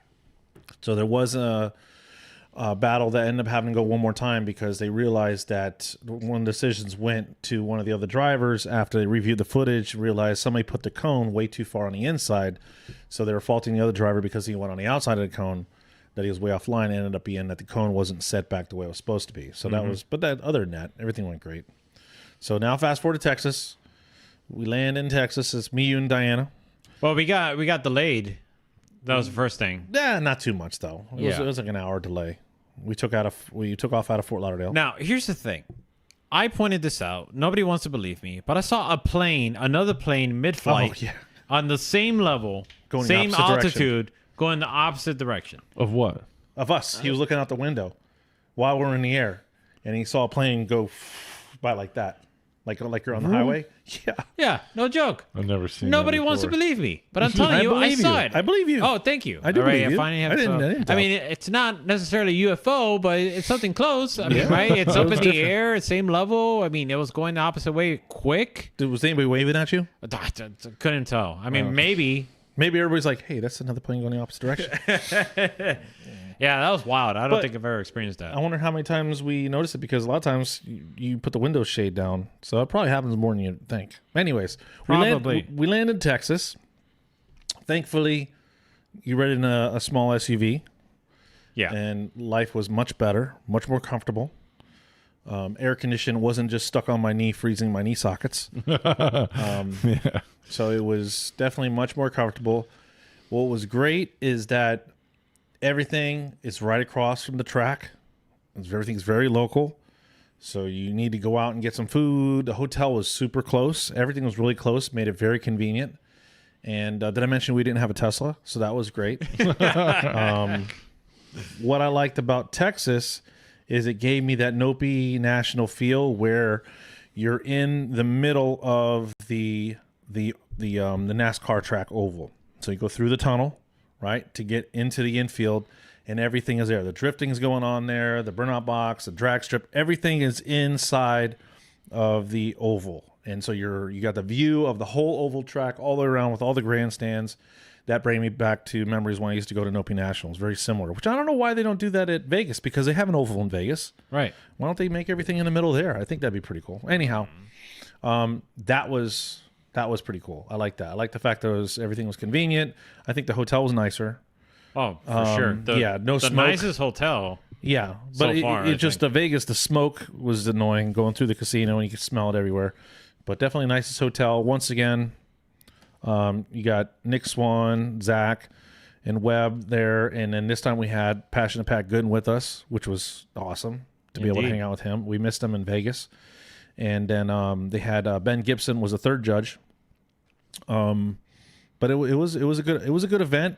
The less vehicles as far as turnout for drifting, but I wonder if that has to do with anything with the track layout.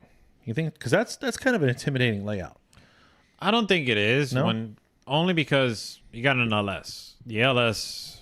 Some Should of those be guys able- were struggling. I mean, a stock okay, LS yeah, is only you're right. 350, 400. Yeah, we did see some people struggle. They, I think there was a Corvette that was like the quietest Corvette out Yeah. in the field, Yeah. and it was just struggling to reach out to some of the areas, and I was just like, he's gonna have a rough time this weekend. Yeah, Andrew in the 350Z was having a hard time getting the car dialed in also. There's a few cars that were struggling a little bit. But even the cars when both cars had good horsepower and drivers very good experience, even then the tandems were good. We're on a sweep, they got really good, but still there was a distance, there was a gap because they're going so much faster. It was harder for them to stay like in the pocket, whereas Vegas, it was a slower track. They were like basically initiating right after the start, so there was more run up here, much faster, much more exciting.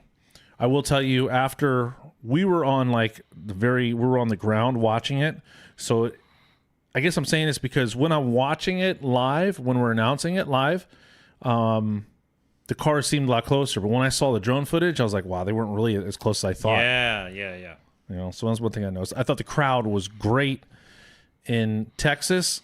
I don't really know how great the crowd was in Vegas because there wasn't really any bleachers. It was kind of like spread out around the whole track. What was great about Texas, we had the crowd right behind us. Right. And to preface that, we were kind of like told beforehand, like, hey, just be careful with the crowd because they got kind of rowdy last year.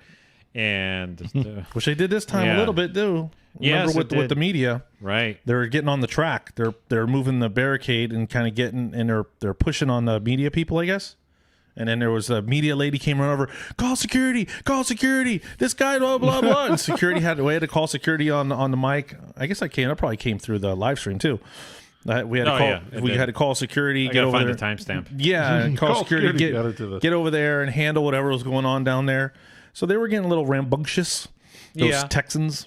Yeah, but I was worried for us because of what they had told us. I was just like, I don't know how we're gonna gel. Well, there was one time where I was talking about a driver. I forget the driver's name, and then I heard, "You better be nice."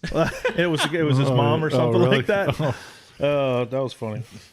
Well, do you wanna mention or highlight what happened with Dyson?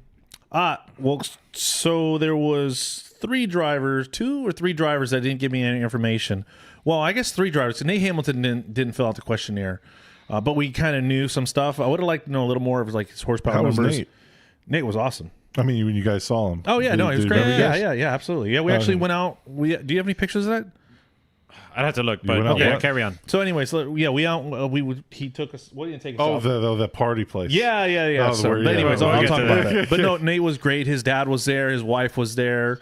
His little boy Andy was there. Yeah. So that was cool. But so Nate didn't. But I knew some information about him.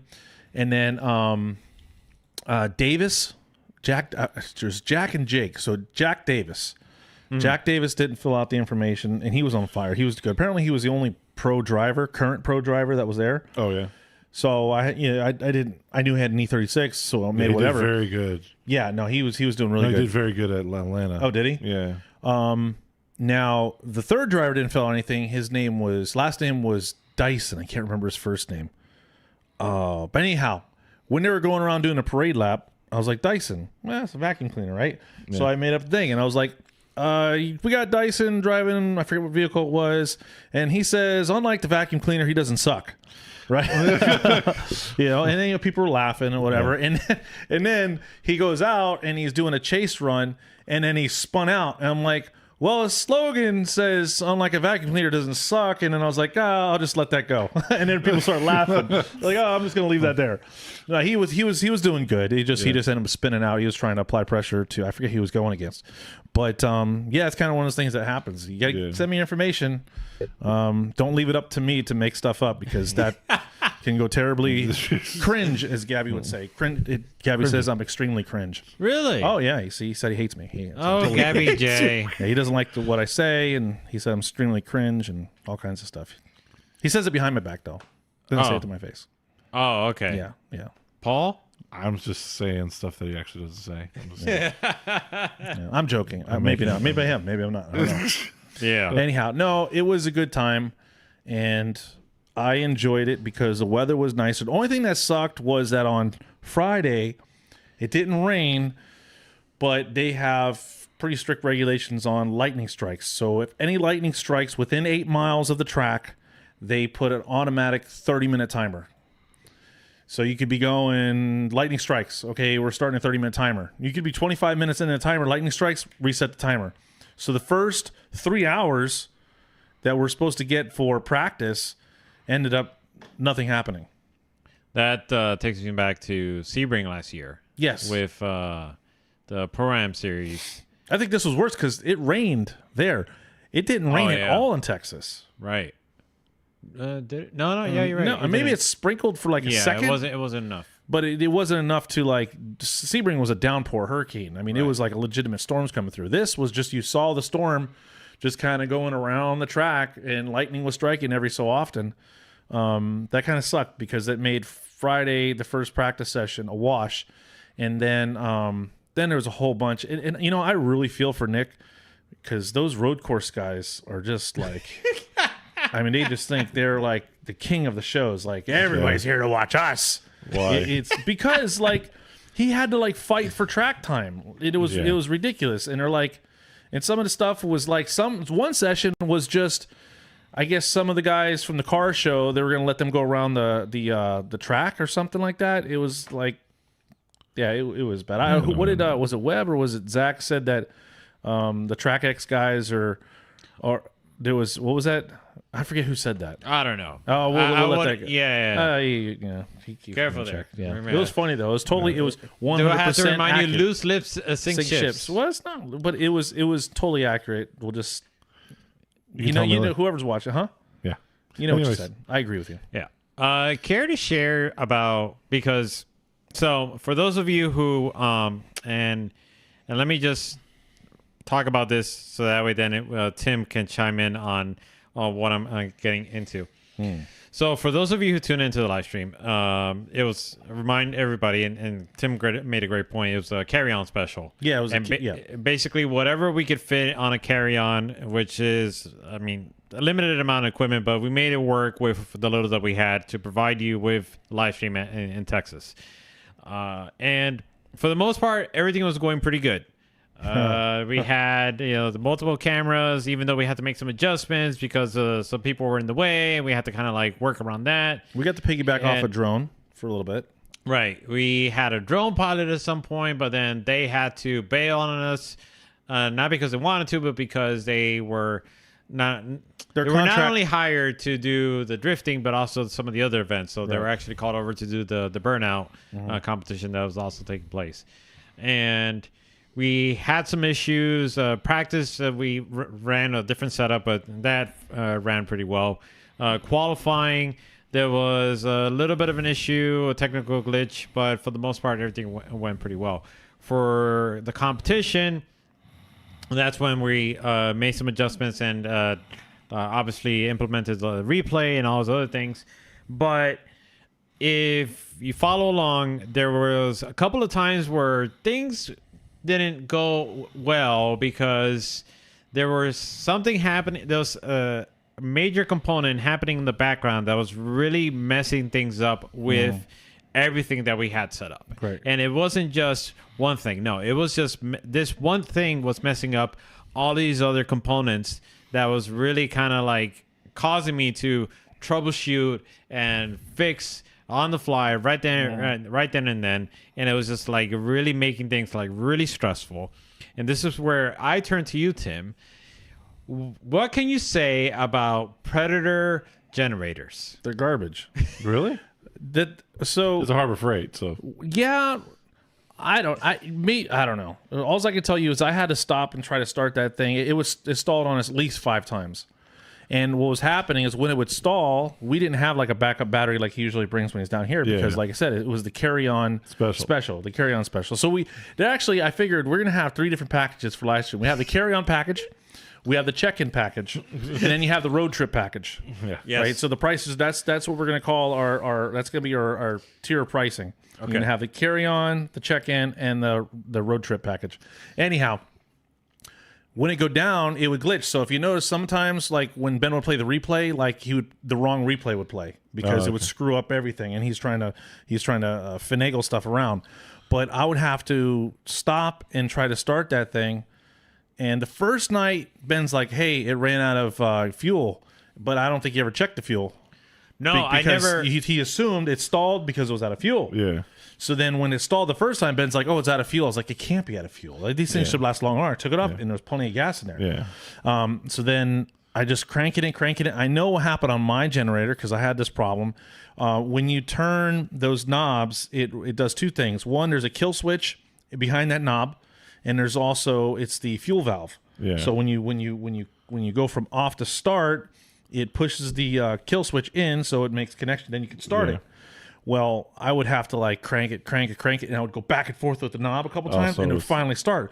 But it stalled like 5 or 6 times. Oh, really? Only good thing is that it only stalled when there was no action going on. It never stalled when there was action going on. So I'll give it that. But that was frustrating, and people are like laughing. You should have LS swapped it. And somebody was like, "Put it to." It should have been a Toyota or something like that. You should have got Toyota or something. Yeah. People were making jokes. So because we're right there, literally in front of the audience. Yeah.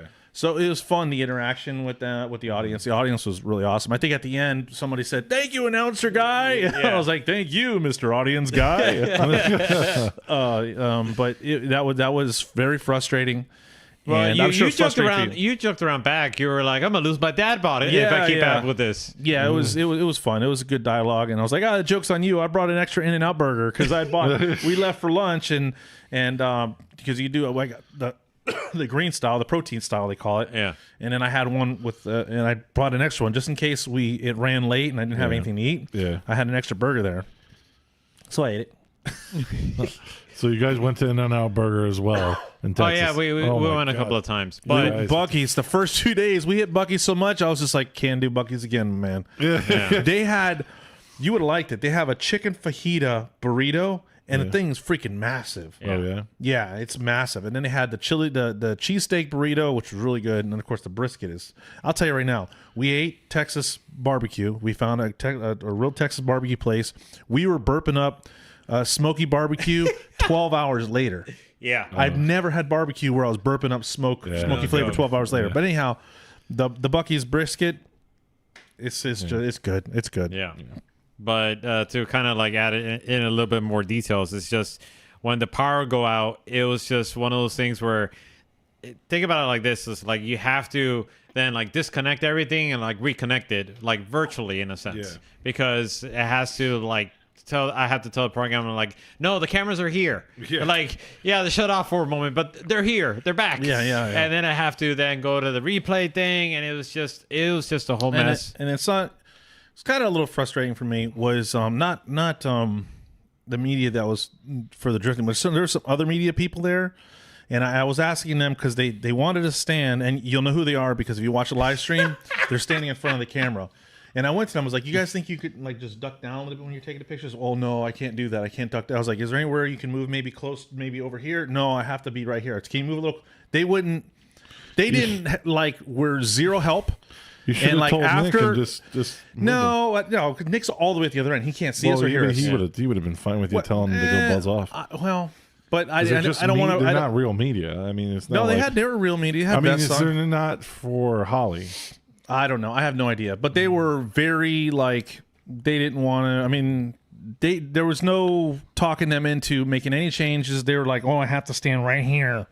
I can't move." I was like, "Well, can you duck down a little bit?" "No, I can't really do that because I have to take my." I'm like, they couldn't even move. I was even trying to get them move maybe like a little closer, so the closer they got to the camera, it would the ratio as far as where they were, they wouldn't be blocking. So those two people that are in those media people that are in the camera on the run up, yeah.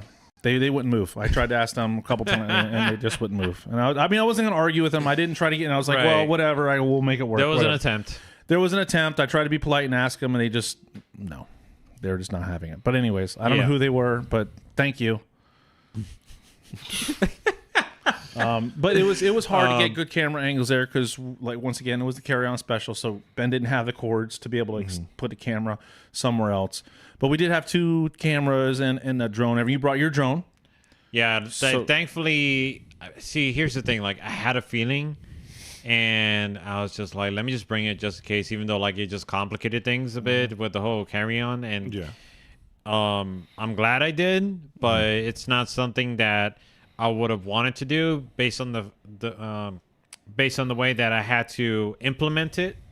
It's not the easiest. It's not the most effective way to go about it. But I mean, it's something that I'm just gonna like. I think at this point, I'm just gonna like bring it every time. Yeah, because it's one of those things where like, What were you using it for? the sweeper. Right, exactly. Because my idea behind it was that the judges are going to have a hard time being able to see exactly how deep the drivers are going towards the last turn. Yeah. It's really hard to tell from. So you were flying that while you were trying to. Well, he would just set it up there and let it sit. Oh. Yeah, I wasn't doing an FPV. I wasn't chasing them. There was no way whatsoever No, the that's what I'm drone that I saying. have You're was not going to doing be that. able to keep up with So it. you left the drone. It's a DJI, so you just put it in. Yeah, zone. I just put Okay. it up there and just left it stationary Okay. and then just let it be. And, Okay. and that was it. Luckily, there was no rain to worry about or no crazy winds to kind of mess that up. And unfortunately, it just didn't work out the way that I wanted it to. I mean, it was only there like temporary, and then it kind of worked at first, but then it started having issues after that. Yeah. And that was part of the reason why is because of the way how it was implemented. Like I said, it's not the most effective way. There's Well- another way that's more. But Ben, let me just stop you here.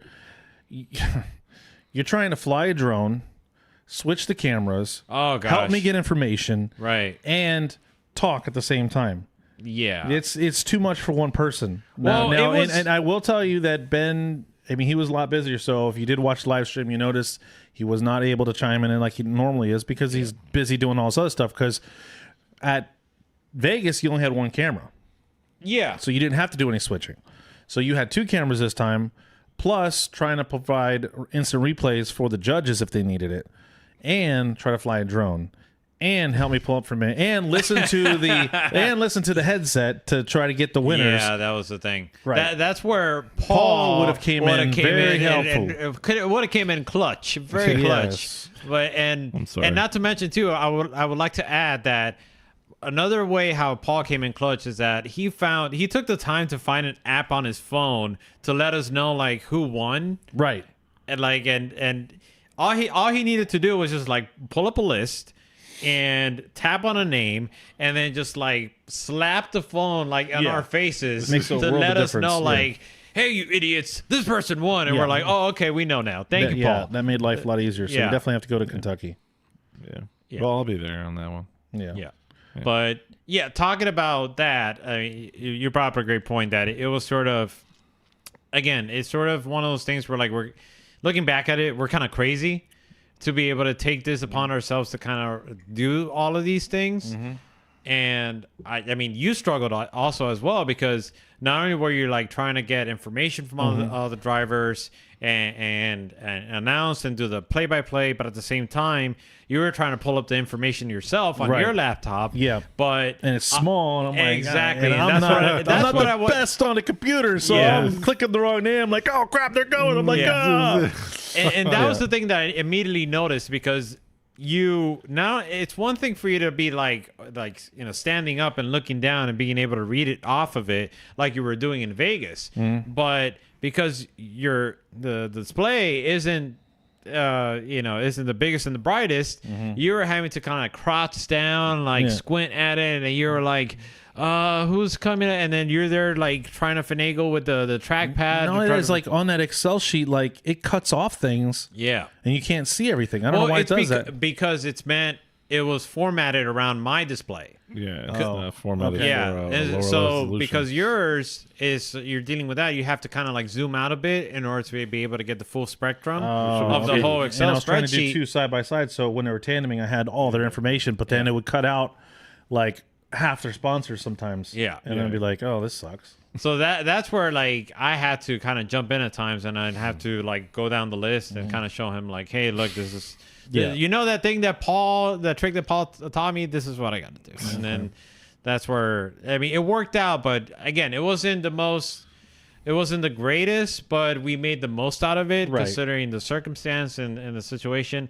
And I think in many ways, I think everybody appreciated it, even Yeah. though it wasn't the best. But everybody appreciated The drivers appreciated that there was a video feed of some sorts for that way they could use it. And go back and watch it. Yeah, and also want to shout outs to.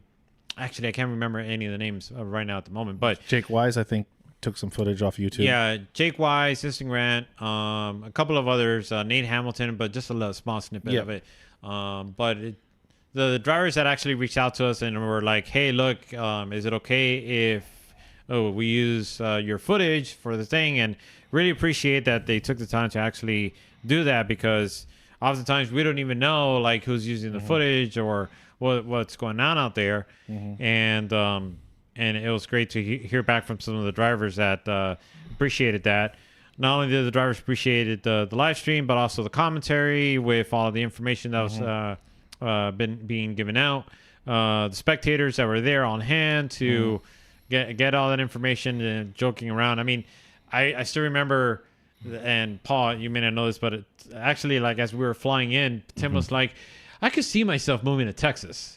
And I was Really? just like, Yeah, I liked it. yeah. It was and- I nice. hate Texas. But no, well, no, hey, that area was nice. Dallas. Yeah, but I've no, been to but no, Dallas. but this No, is no, we this were was in Fort- we before were, like, we even Denton landed. area, yeah. This is something like it was like a discussion, a random discussion, and Tim Yeah. was like, "Yeah, I could see myself living in Texas." I'm like, "Really? Oh, okay." And it just so happens that he just gelled with the audience so well Yeah. that I was just like, I could definitely see him like fitting right in. Yeah, it was good. I liked it because we were in the Dallas area. We were what, freaking 10 minutes away from Denton. Fort Worth, Texas. Denton. And Denton is, we went to downtown Denton. That was a small little town. That was pretty cool. That's where Nate Hamilton lives. Oh yeah. So when we were the first day we were there, we talked to a couple people about different places. Where do you go? I actually talked to Nicky, our cousin. Yeah. And he was like, "Oh, if you're in Fort Worth," he goes, "you got to go to the stockyards." He said, "There's Billy Bob's Honky Tonk." He said, "You got to go to Honky Tonk." So we were thinking about doing that. And then we talked to Nate. He's like, "Well, that's like the real touristy thing to do." He said, "Go downtown Denton and try Jupiter Coffee and LSA Burger," which we didn't get to try, which looked really good, which we're going to try next time if we go again. We went to Jupiter Coffee. It was really good, like a coffee house. And that's where we found, me and Ben, we found our calling. We actually need to... Do you have the picture for that? Let me see if I can pull it up. Calling. So we were having coffee, and then had it's a coffee shop, and they have all these like sale here, or like farmers market coming, different advertising that people stick Yeah. up on there, or jobs, people looking for jobs. And then there's one, it was a paper, and I don't know if you got the picture. Go ahead. it's there. Perfect. Yeah. So basically, we saw this Hang pinned on. up. Can I see it? Yeah, now they can see it. All right. So me and Ben saw this, and we're like, this is like us. I can't read it from this far. Can you read it? Yeah, I can read it. Basically, Shock Jocks, a feature film casting call, a drama/dark comedy about the falling out between two radio hosts in the early 2000s. Leading role by the name of Dusty, male white, age 30 to 40. Leading role Eric, male white, age 30 to 40. A prominent side role Andre, male black, age 30 to 40. That would be Paul. Heavy, Yeah. heavy set. Yeah. Heavy Blankety set. blackface. Open casting for extras, any appearance, send dramatic or comedic monologues to shockjockfilms@gmail.com before June 1st. All roles are paid. It's not June 1st yet. Yeah, there's still time. There's still time. Anyways, we saw that in the coffee house. Nate Hamilton gave us that suggestion. Nice little, very like almost like Murrayville, where they have the town square, and there's something square, and then the shops are all around it.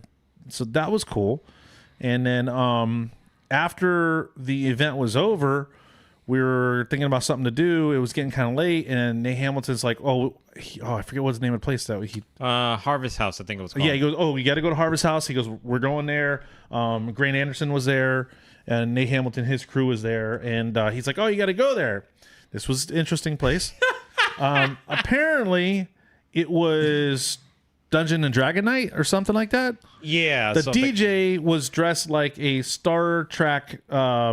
Hang on. okay. Yeah. All right. Even before that, all right? So we park and we're walking into the place. Yeah. And you could already tell this is a different kind of place that we're used to. Yeah. Because not only do you, like, before we even get to the back to realize what it was Dungeons and Dragons night, but you're sort of seeing, like, all these, like, different I want to say cultures, but different Walks of life, I guess you could say. walks of People life from different walks of life. that wouldn't necessarily hang out at the same spot, Yeah. converging into this one area. Place. That Yeah, I was just like, how is this even happening? Like there was like a bachelorette after party Yeah. that was going on there. There was like people in costumes. I saw a guy with a tail, And there was a furry guys tail. and there was guys that looked like they were probably in town for a business conference. Yes. Like that totally looked out of place. Yes. And then it was basically a bar inside. The doors are open. There's a outside DJ with like a covering, and then they had like darts and pool tables, and then they had a food truck. So there wasn't like a kitchen. It was a bar and a food truck. And then the food truck, when they get too busy, they just close down. What? They're like, we're not taking any more orders right now. We're like, oh, okay. The Yeah. TV's off. We're like, all right. So we had to wait until they caught up, and then they would turn the TV back on. You can order food.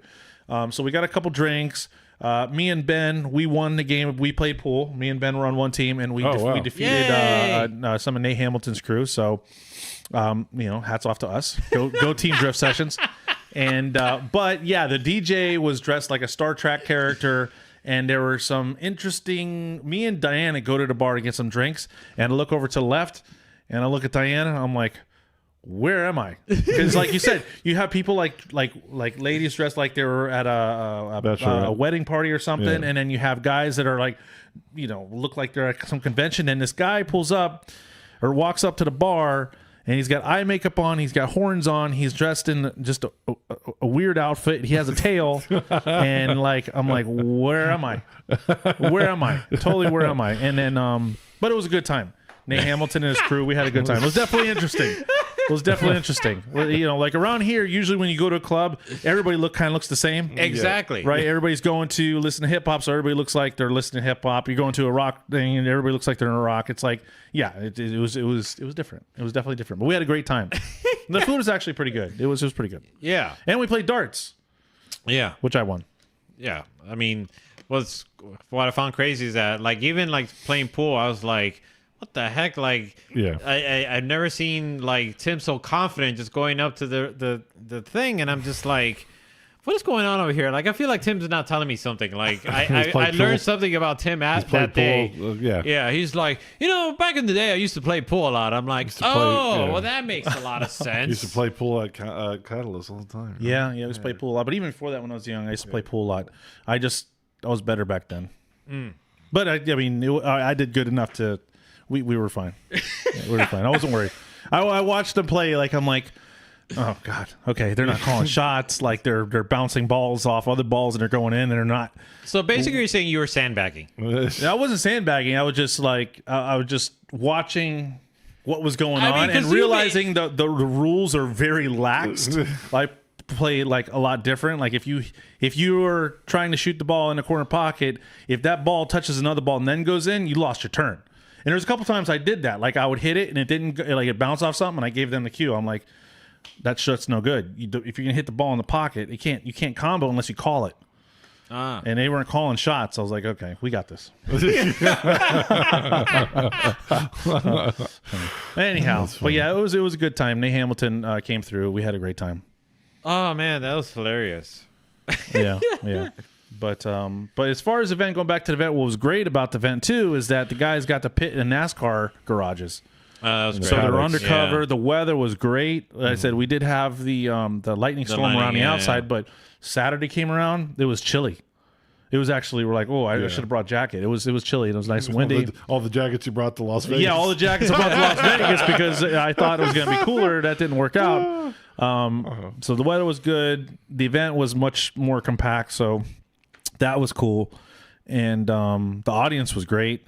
Only thing that sucked is like Nick and they were so far away, you couldn't really talk to. But it's gonna be like that in Kentucky too, because we're gonna be pretty far away from him. But he'll be Yeah. able to hear us at Kentucky. Yeah. He wasn't able to hear anything that was going on. Right. Let me ask you this: comparative Vegas, how would you describe the streets of Texas? I think the streets were better. What I Dude, thought the was highways are freaking nuts, aren't they? the The highway. highways are nuts. Well, he was driving, so I didn't really No, notice the man, highways it's- being too nuts. I thought the dumbest thing ever was that you get off okay, so when you get off an exit, you're on 595. You get off Pine Island. You're on 95. You get off at Oakland Park. Yeah. What happens when you get off? What is there? A merge. Well, it's a merge, but then Usually. where do you go to? Because there's an intersection. there's There's a a what? stoplight. There's a stoplight. No, not that there. makes Not sense. there. No, Nope. they put stop signs at Yeah. the exit. Most ridiculous things because okay, so you have traffic coming from both directions getting off. Stop sign here, stop sign here. So traffic going this way has to go stop and then stop and then stop and then stop and then stop and people don't know how to stop at stop signs. So that was the dumbest thing. Then we had these just weird areas where there's just a median. Like the lane splits off into 2 lanes. Yeah, there's a yeah, medium, yeah. and then there's and when you drive past, so you look back and there's a yield sign facing the wrong direction. We're like, what the hell? Was somebody in case somebody decides to get off at the exit and go the other way, which probably would make sense because they're trying to avoid those damn stop signs. That's probably what that's there for. So you make a 180 and you get off the entrance. You get off the entrance, and then there's a yield sign. people off. Coming on the highway where you're getting off.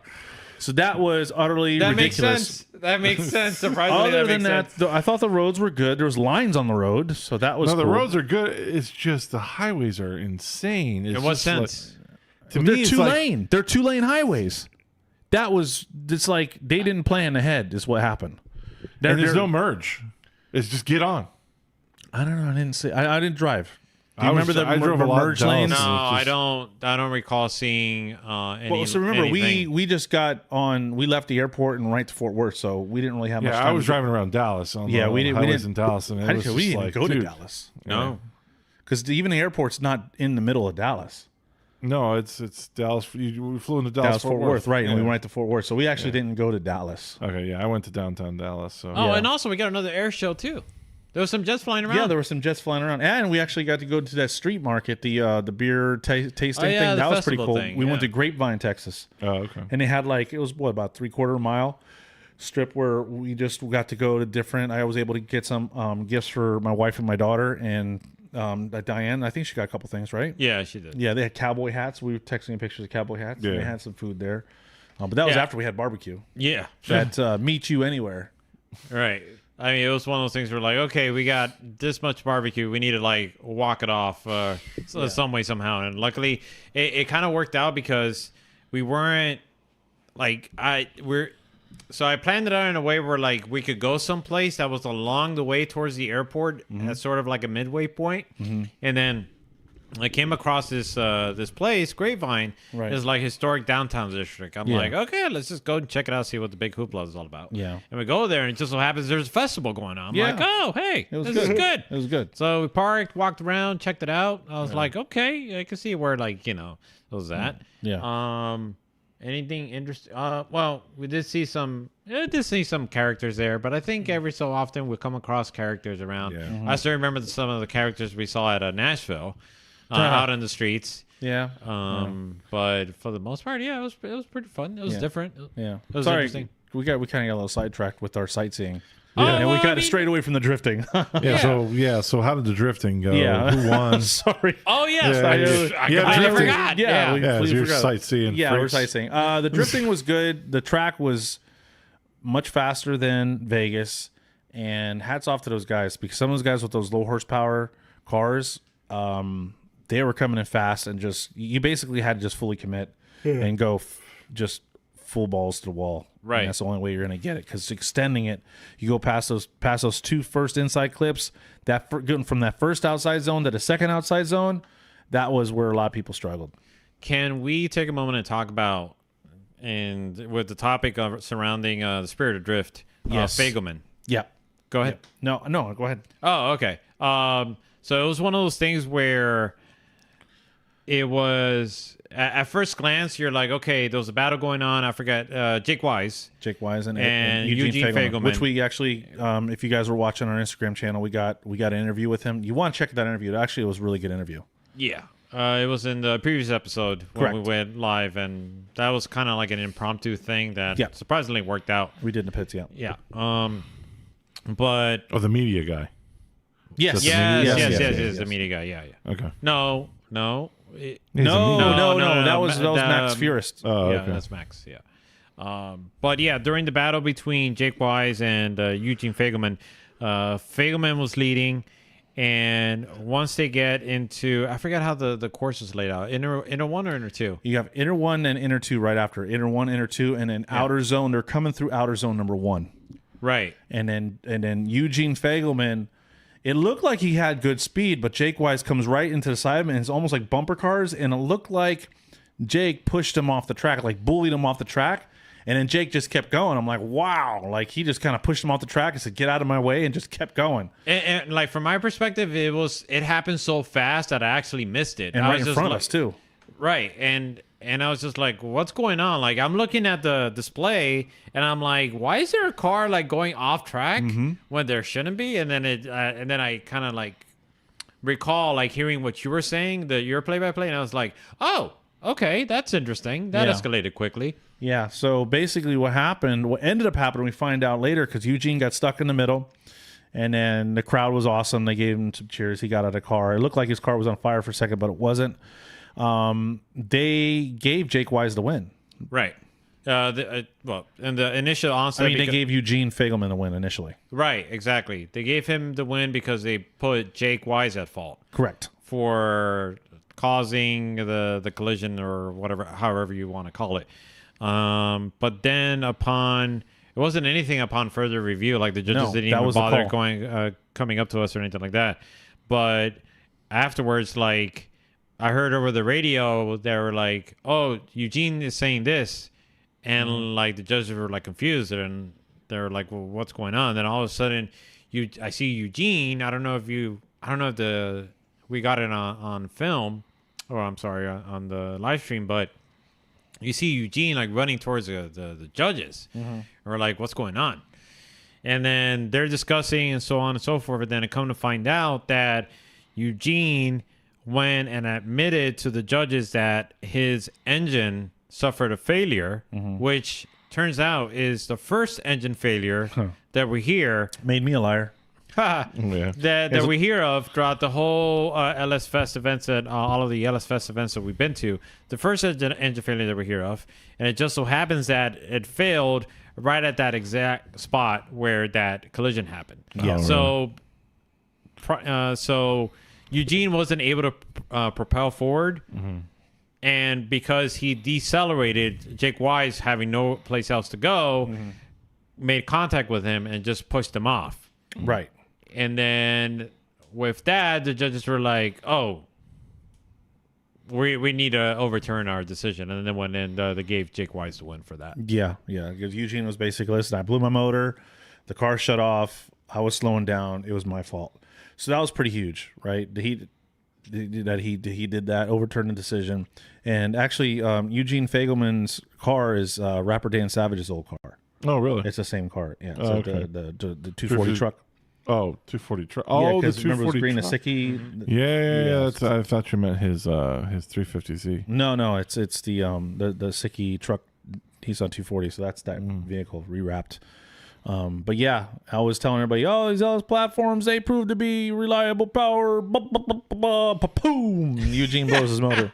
I'm like, and I said that, I was like, well, I guess he's making me a liar.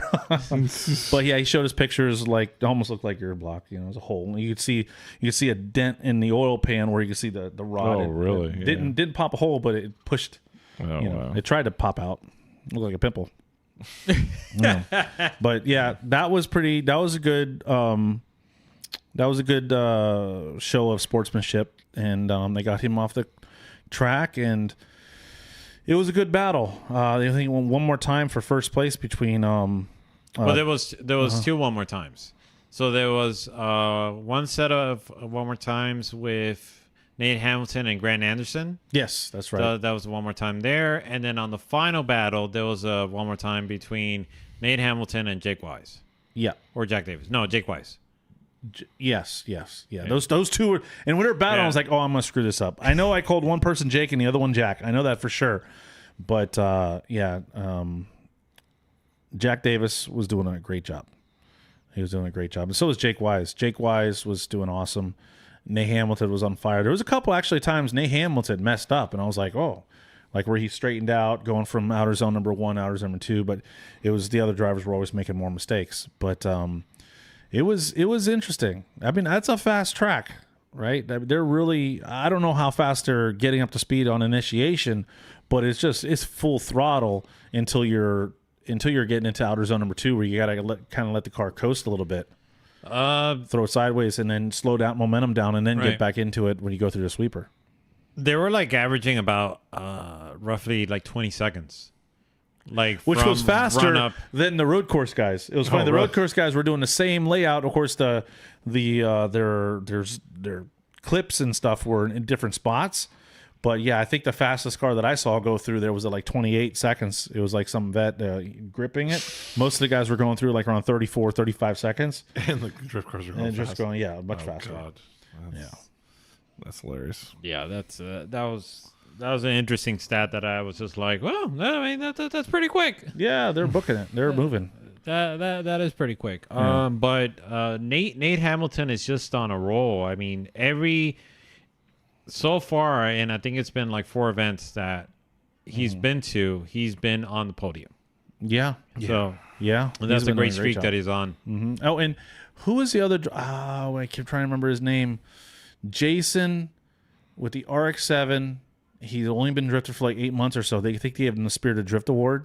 Yeah. At the end of the night. Oh, yeah, I remember. The guy was really cool. Yeah. And he came out and Jason, I can't remember his last name, but he was driving an RX-7 and he was doing a good job. He had like around 400 and something horsepower, not too much horsepower. And he said he was struggling with the vehicle or somewhat. And Nick was like, or no, was it Nick or Pat? Or one of them was like, do you want, would you rather have coilovers or wheels? And he's thinking about it. And I told him, I was like, coilovers, man. I mean, that's good because he's like, what kind of coilovers are they? Brand new? He's like, no, I got them used. I was like, I looked at him, I was like, get the coilovers. That's gonna do more for you than the wheels. Yeah. And then Nick was just like, yep, we're gonna get you a custom set of coilovers, and I think BC's, right? Was it BC's? No, or was it Fortune Autos? Fortune Autos, I think. I don't remember. I think it was Fortune Auto. I don't remember. I'm sorry. one. Either one. Yeah, they were going to get him custom set, spec for his vehicle, and then Nick was like, "Listen, I'll get you in touch with Kansai. I can never say that right. Wheels." And he was just so like, "Oh man, that's so." He was just like he was on cloud 9. It was really cool to see that. But all the drivers, right? It kind of sucks there wasn't more drivers. But all the drivers were pretty cool, man. It was cool to see a lot of drivers. And the one Andrew, he freaking comes from West Palm. Oh, He was at Vegas, right? No, Rivera. No, I can remember the Salvage to Savage car. Yeah, he was. I think he was in Vegas. I think he said he was in Vegas. I know he was in Kentucky last year for sure. Yeah, I remember that. He came out to Texas and he's going to be into Kentucky again. And I'm like, dang, man. I was like, that's a drive, right?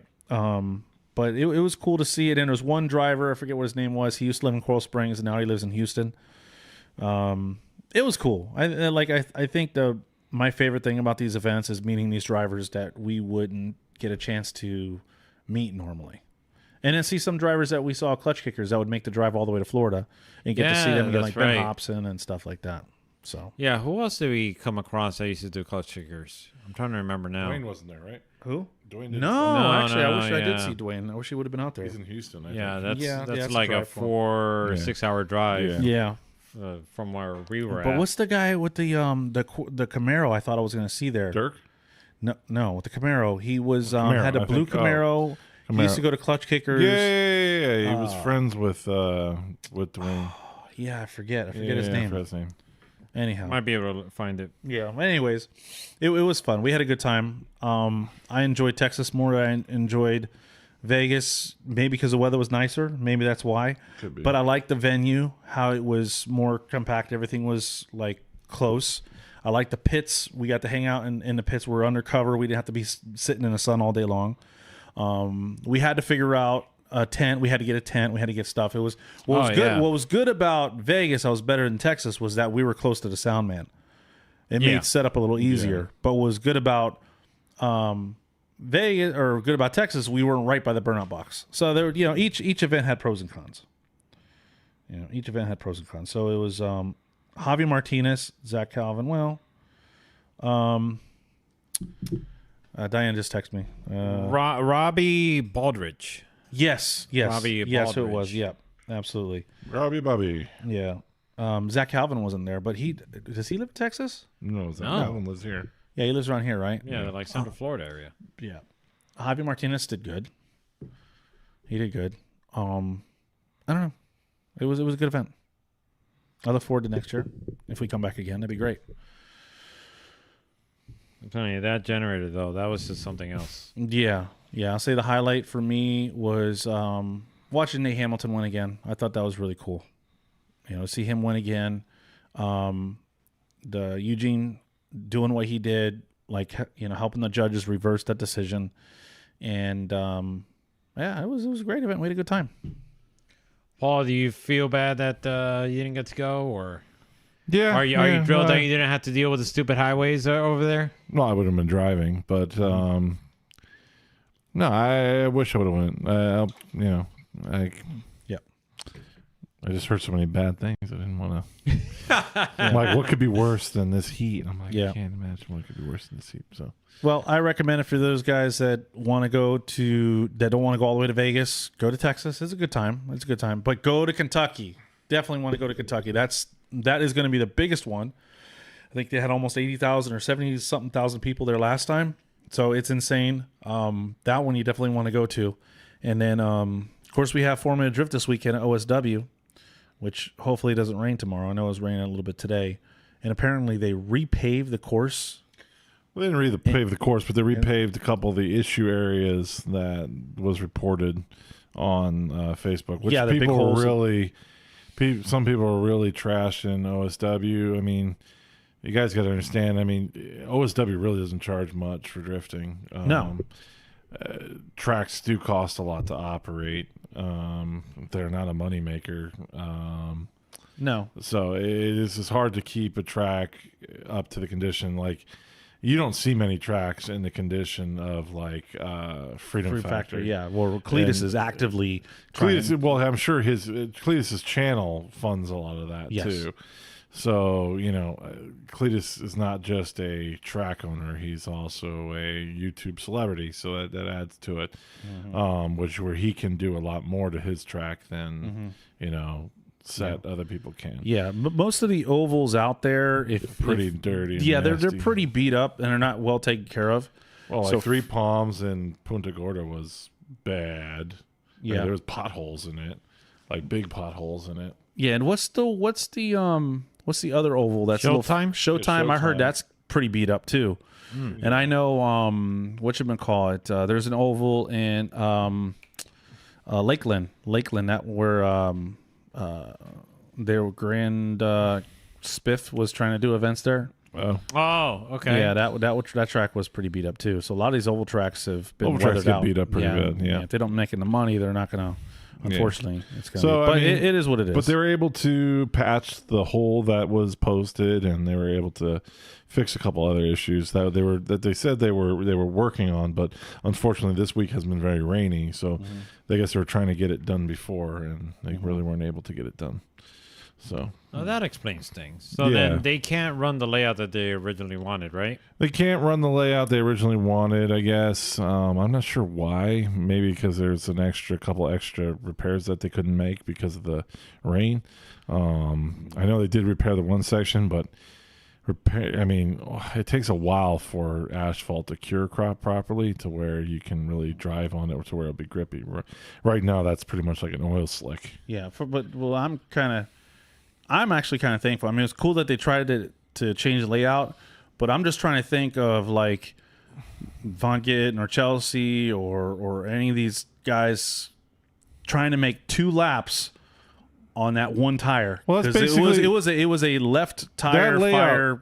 That layout is basically Irwindale, right? I mean, if I'm right, isn't it? Kind of. If I think about it, yeah, in essence, yeah. Well, if you actually look at it, Irwindale is a much bigger scale than Yes, OSW. yeah. So if they could pull off a run 2 laps at Irwindale, I don't see why they can't do something like that at OSW. I guess Yeah, you're right. because Irwindale's Yeah. bigger, and it's the same thing. It's a sweeper to a chicane to sweeper crossover, right, and then drift out inside the center section. But it's much bigger, you know. Okay, so it was just gonna be interesting. It was only got to change one tire. Yeah, that's true. They only have one tire to worry about. Yeah. All right. One final question for you guys, and I think, well, Paul, you could chime in, but I think, so as we do this announcing, obviously we've run into the issue before of having to remind people we are not the judges, right? Okay.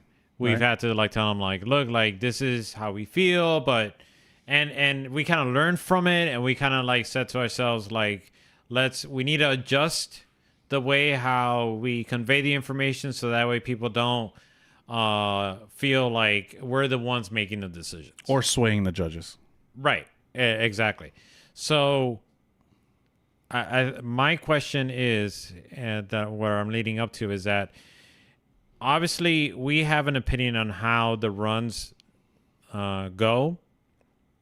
So then where do we sort of draw the line as to how we where we agree or disagree with the judges? And so how do we carefully navigate our, I guess you could say, our opinion towards a run that perhaps we feel is opposing to what the judges decided upon? You know what I'm saying? Yeah. So I look at this. I kind of got an idea why you asked this question, but when we're primary focus when we're announcing it, in my opinion, is to one, educate the audience and new fans. I care more about trying to communicate information regarding how the judging is going and what the judge is looking for and some of the terminology, which is going to make it probably ridiculous and boring for those people that have been in drifting to hear that. Hopefully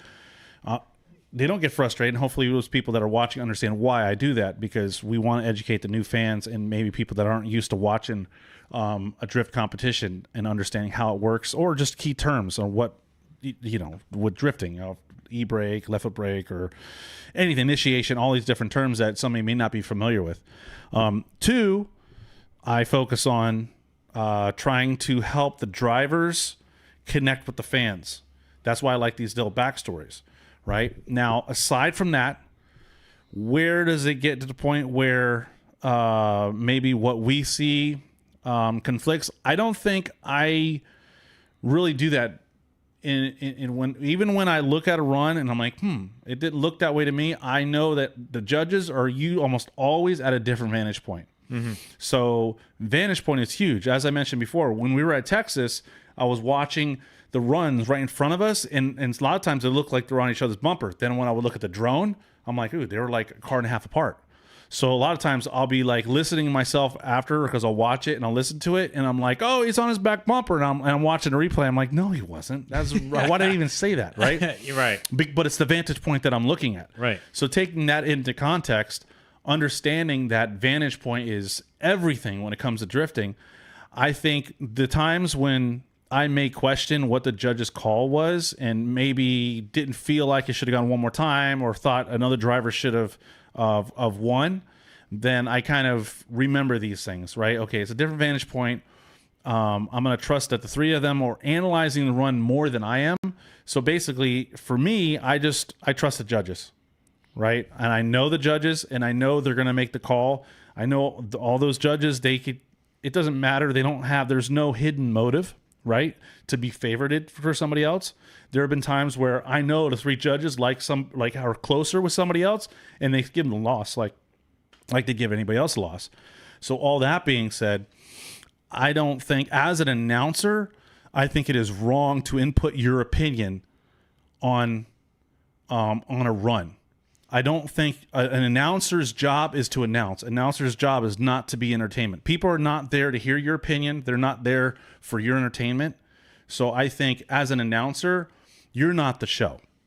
So if you take that, and if you can understand that, and you can go into an event, an announce event, understanding this isn't about me, But I think there are announcers out there that want to make it about them and want to. It's one thing to try to be entertaining for the audience and for the people on live stream, but I think you need to sit back and say, listen, this isn't about me. This is about the drivers. People aren't coming to see me announce. People are coming to see the drivers and watch drifting. And that's the mindset I think an announcer, especially in drifting or any motorsport, needs to take. They are on the back seat, right? They're in a back burner. They are not the show. So as an announcer, putting your input in, I think, is unprofessional. That's my opinion. Right. Like my takeaway from it is that, and I guess sort of like from past experiences, is that I feel like I fall into sort of like a, like I put myself in a corner in the sense that if I feel like, okay, I'm seeing certain mistakes and I'm sort of saying like, hey, like this driver's like making more mistakes than the other. But then as I'm calling it out and reviewing it, but then all of a sudden the decision goes a different way, then I feel like I sort of backed myself up in a corner because I'm seeing mistakes that from one driver, but then maybe not necessarily noticing the mistakes on the other driver's part, right, that the judges are picking up on.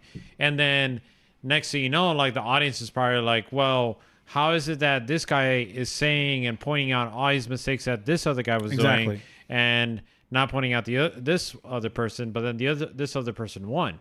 Right. And so like I feel like it's trying to find that sort of trying to like navigate through that fine line between like you're calling it as it is, and at the same time trying to sort of notice all of the details, so that way then the audience have like a sense of like, okay, well this is why the judges sort of like went this direction, because the judges aren't on the microphone. Right. The only time the judges are on the microphone is that like if there's a particular call that's many people feel that's like clutch kickers. Right. Like many people feel like it may be Formula controversial or there's an audible groan towards the decision. And obviously that requires a judge to come over and try to like explain it the best way that they can, even though that may not necessarily, cool down the flames or however you want to call it that. But I think of responsibility for an announcer is sort of, and it's a tricky one, because you have to sort of be like, okay, well, you're not only having to take in the judging criteria that was set forth by the judges and interpret it in a way where the people can understand it, then at the same time sort of in essence kind of judge it but not necessarily judge it, try to point out the flaws, right, so that way then like when the decision is made, it's like, okay, well, these flaws were pointed out, right, and this is why like it's a natural decision that this individual won. Yeah. But then when it doesn't go the right way that you expected, it's like, did I screw up, or did I say something that I shouldn't have? Or do I need to bring in a judge to sort of like further clarify it? Yeah. I think when it comes to announcing and working with the judges, like I said before, I don't think as an announcer you should try to are you putting some input, like pointing out mistakes. But I think as an announcer, the best way to attack that is, ask the audience, who do you think won, right? Engage the audience. Let them come with the, whatever they want one more time, right? It's more about engagement with the audience more than inputting your opinion. As far as what you're saying, like, oh, you think somebody else won and the judges went the other way and causing you to like question yourself. I don't ever do that. And the reason why is because 90% of the time we are not looking at the same vantage point. And like I said, vantage point is key. And watching two cars at the same time, you could see somebody make a mistake that takes your eye off the other car because you're watching their mistake at the same time. Exactly. The other car may have made a mistake that caused that car to make a mistake. Taking that into consideration, it's a judged sport. Anytime you get into a judged sport, there's going to be these gray areas, right? Where like, oh, he made this mistake here. And even when they put like the drift box on things, right? People were learning how to fool the drift box to get higher scores, right? Yeah, I saw right. that. They were learning how to work the system. So even a drift box isn't going to be 100% perfect, right? Because it could be figured out what the algorithm is, and the drivers just need to figure out what they need to do, how to exploit it. Exactly. So that being said, I don't. If I think a run shouldn't have gone one more time or should have gone the other way, I kind of keep it to myself. And if it's really bugs me, I'll ask the judges later. Say, hey, I don't know about that call. Tell me what happened. And 9 times out of 10, they'll explain it. And then I was like, okay. Or I'll watch it in a replay. Now, I'm not saying that happens every time. I think there have been some runs in the past that I was like, I don't get it. Right. And I think sometimes as a judge, there's going to be calls that you probably wish you could have taken back. Right. It's that human element, right? It's a human error element that is going to be a part of drifting as long as it's a judged event, and it's a necessary evil, but it makes it makes the event, I think, also exciting, because it's like this moment of like uncertainty, right? Where you're waiting for the judges to make the call. Yeah. So that anticipation, I think, is a good thing when it comes to drifting. But as an announcer, I don't think an announcer should be like, no, man, I didn't see that. That doesn't make any sense to call. I need someone to explain that to me. Oh, blah, blah, blah. I don't think that's something. I think that's very unprofessional. And but if that's the style of announcing somebody wants to have and just have like a yo bro kind of thing, hey, that's on them. But for me, I think if you want to keep it professional, you need to not focus on yourself. It's not about you. It's about the drivers and it's about the fans. And if you can accomplish those two things, you may not be the most, it may not be the most popular, but I think you're doing a good job educating, making sure the sponsors are being announced, making sure the drivers are being connected with the fans, and make sure the fans are being educated. Those are the 3 things I think you need to focus on. All right. Well, with that said, Paul, you had anything to add? He's tired. He's falling asleep. Yeah, he's out. Been up since early in the morning. Well, So that's dumb. You should have woke up later. I have a lot of people on vacation, so I had to be. You should go on vacation. Yeah, that's what I need. I need a good Yeah, you vacation. should have gone to Texas, I pal. need a good vacation. Yeah. Anyways, Deep in the heart of Texas. so we'll do this. Are we? 2 weeks. Okay, so we'll be back on normal schedule Yeah. until September. Yeah, we'll probably by then talk about Formula Drift Orlando, whether Yeah, see U.S. what Drift happens. Circuit 2. You're going to be going there next week. Yeah, Yeah, hopefully everything goes I well. may go out with you, so we'll see. See how that goes. We'll get to root on Gabby J. Yeah, Ruin Gabby J. Maybe U.S. Drift Circuit will decide to follow us again instead of unfollowing us. You know. I don't know if it was Chris that did it, but they unfollowed us. Like, Yeah, that's not cool. Oh, boy. Not cool, man. That's not cool.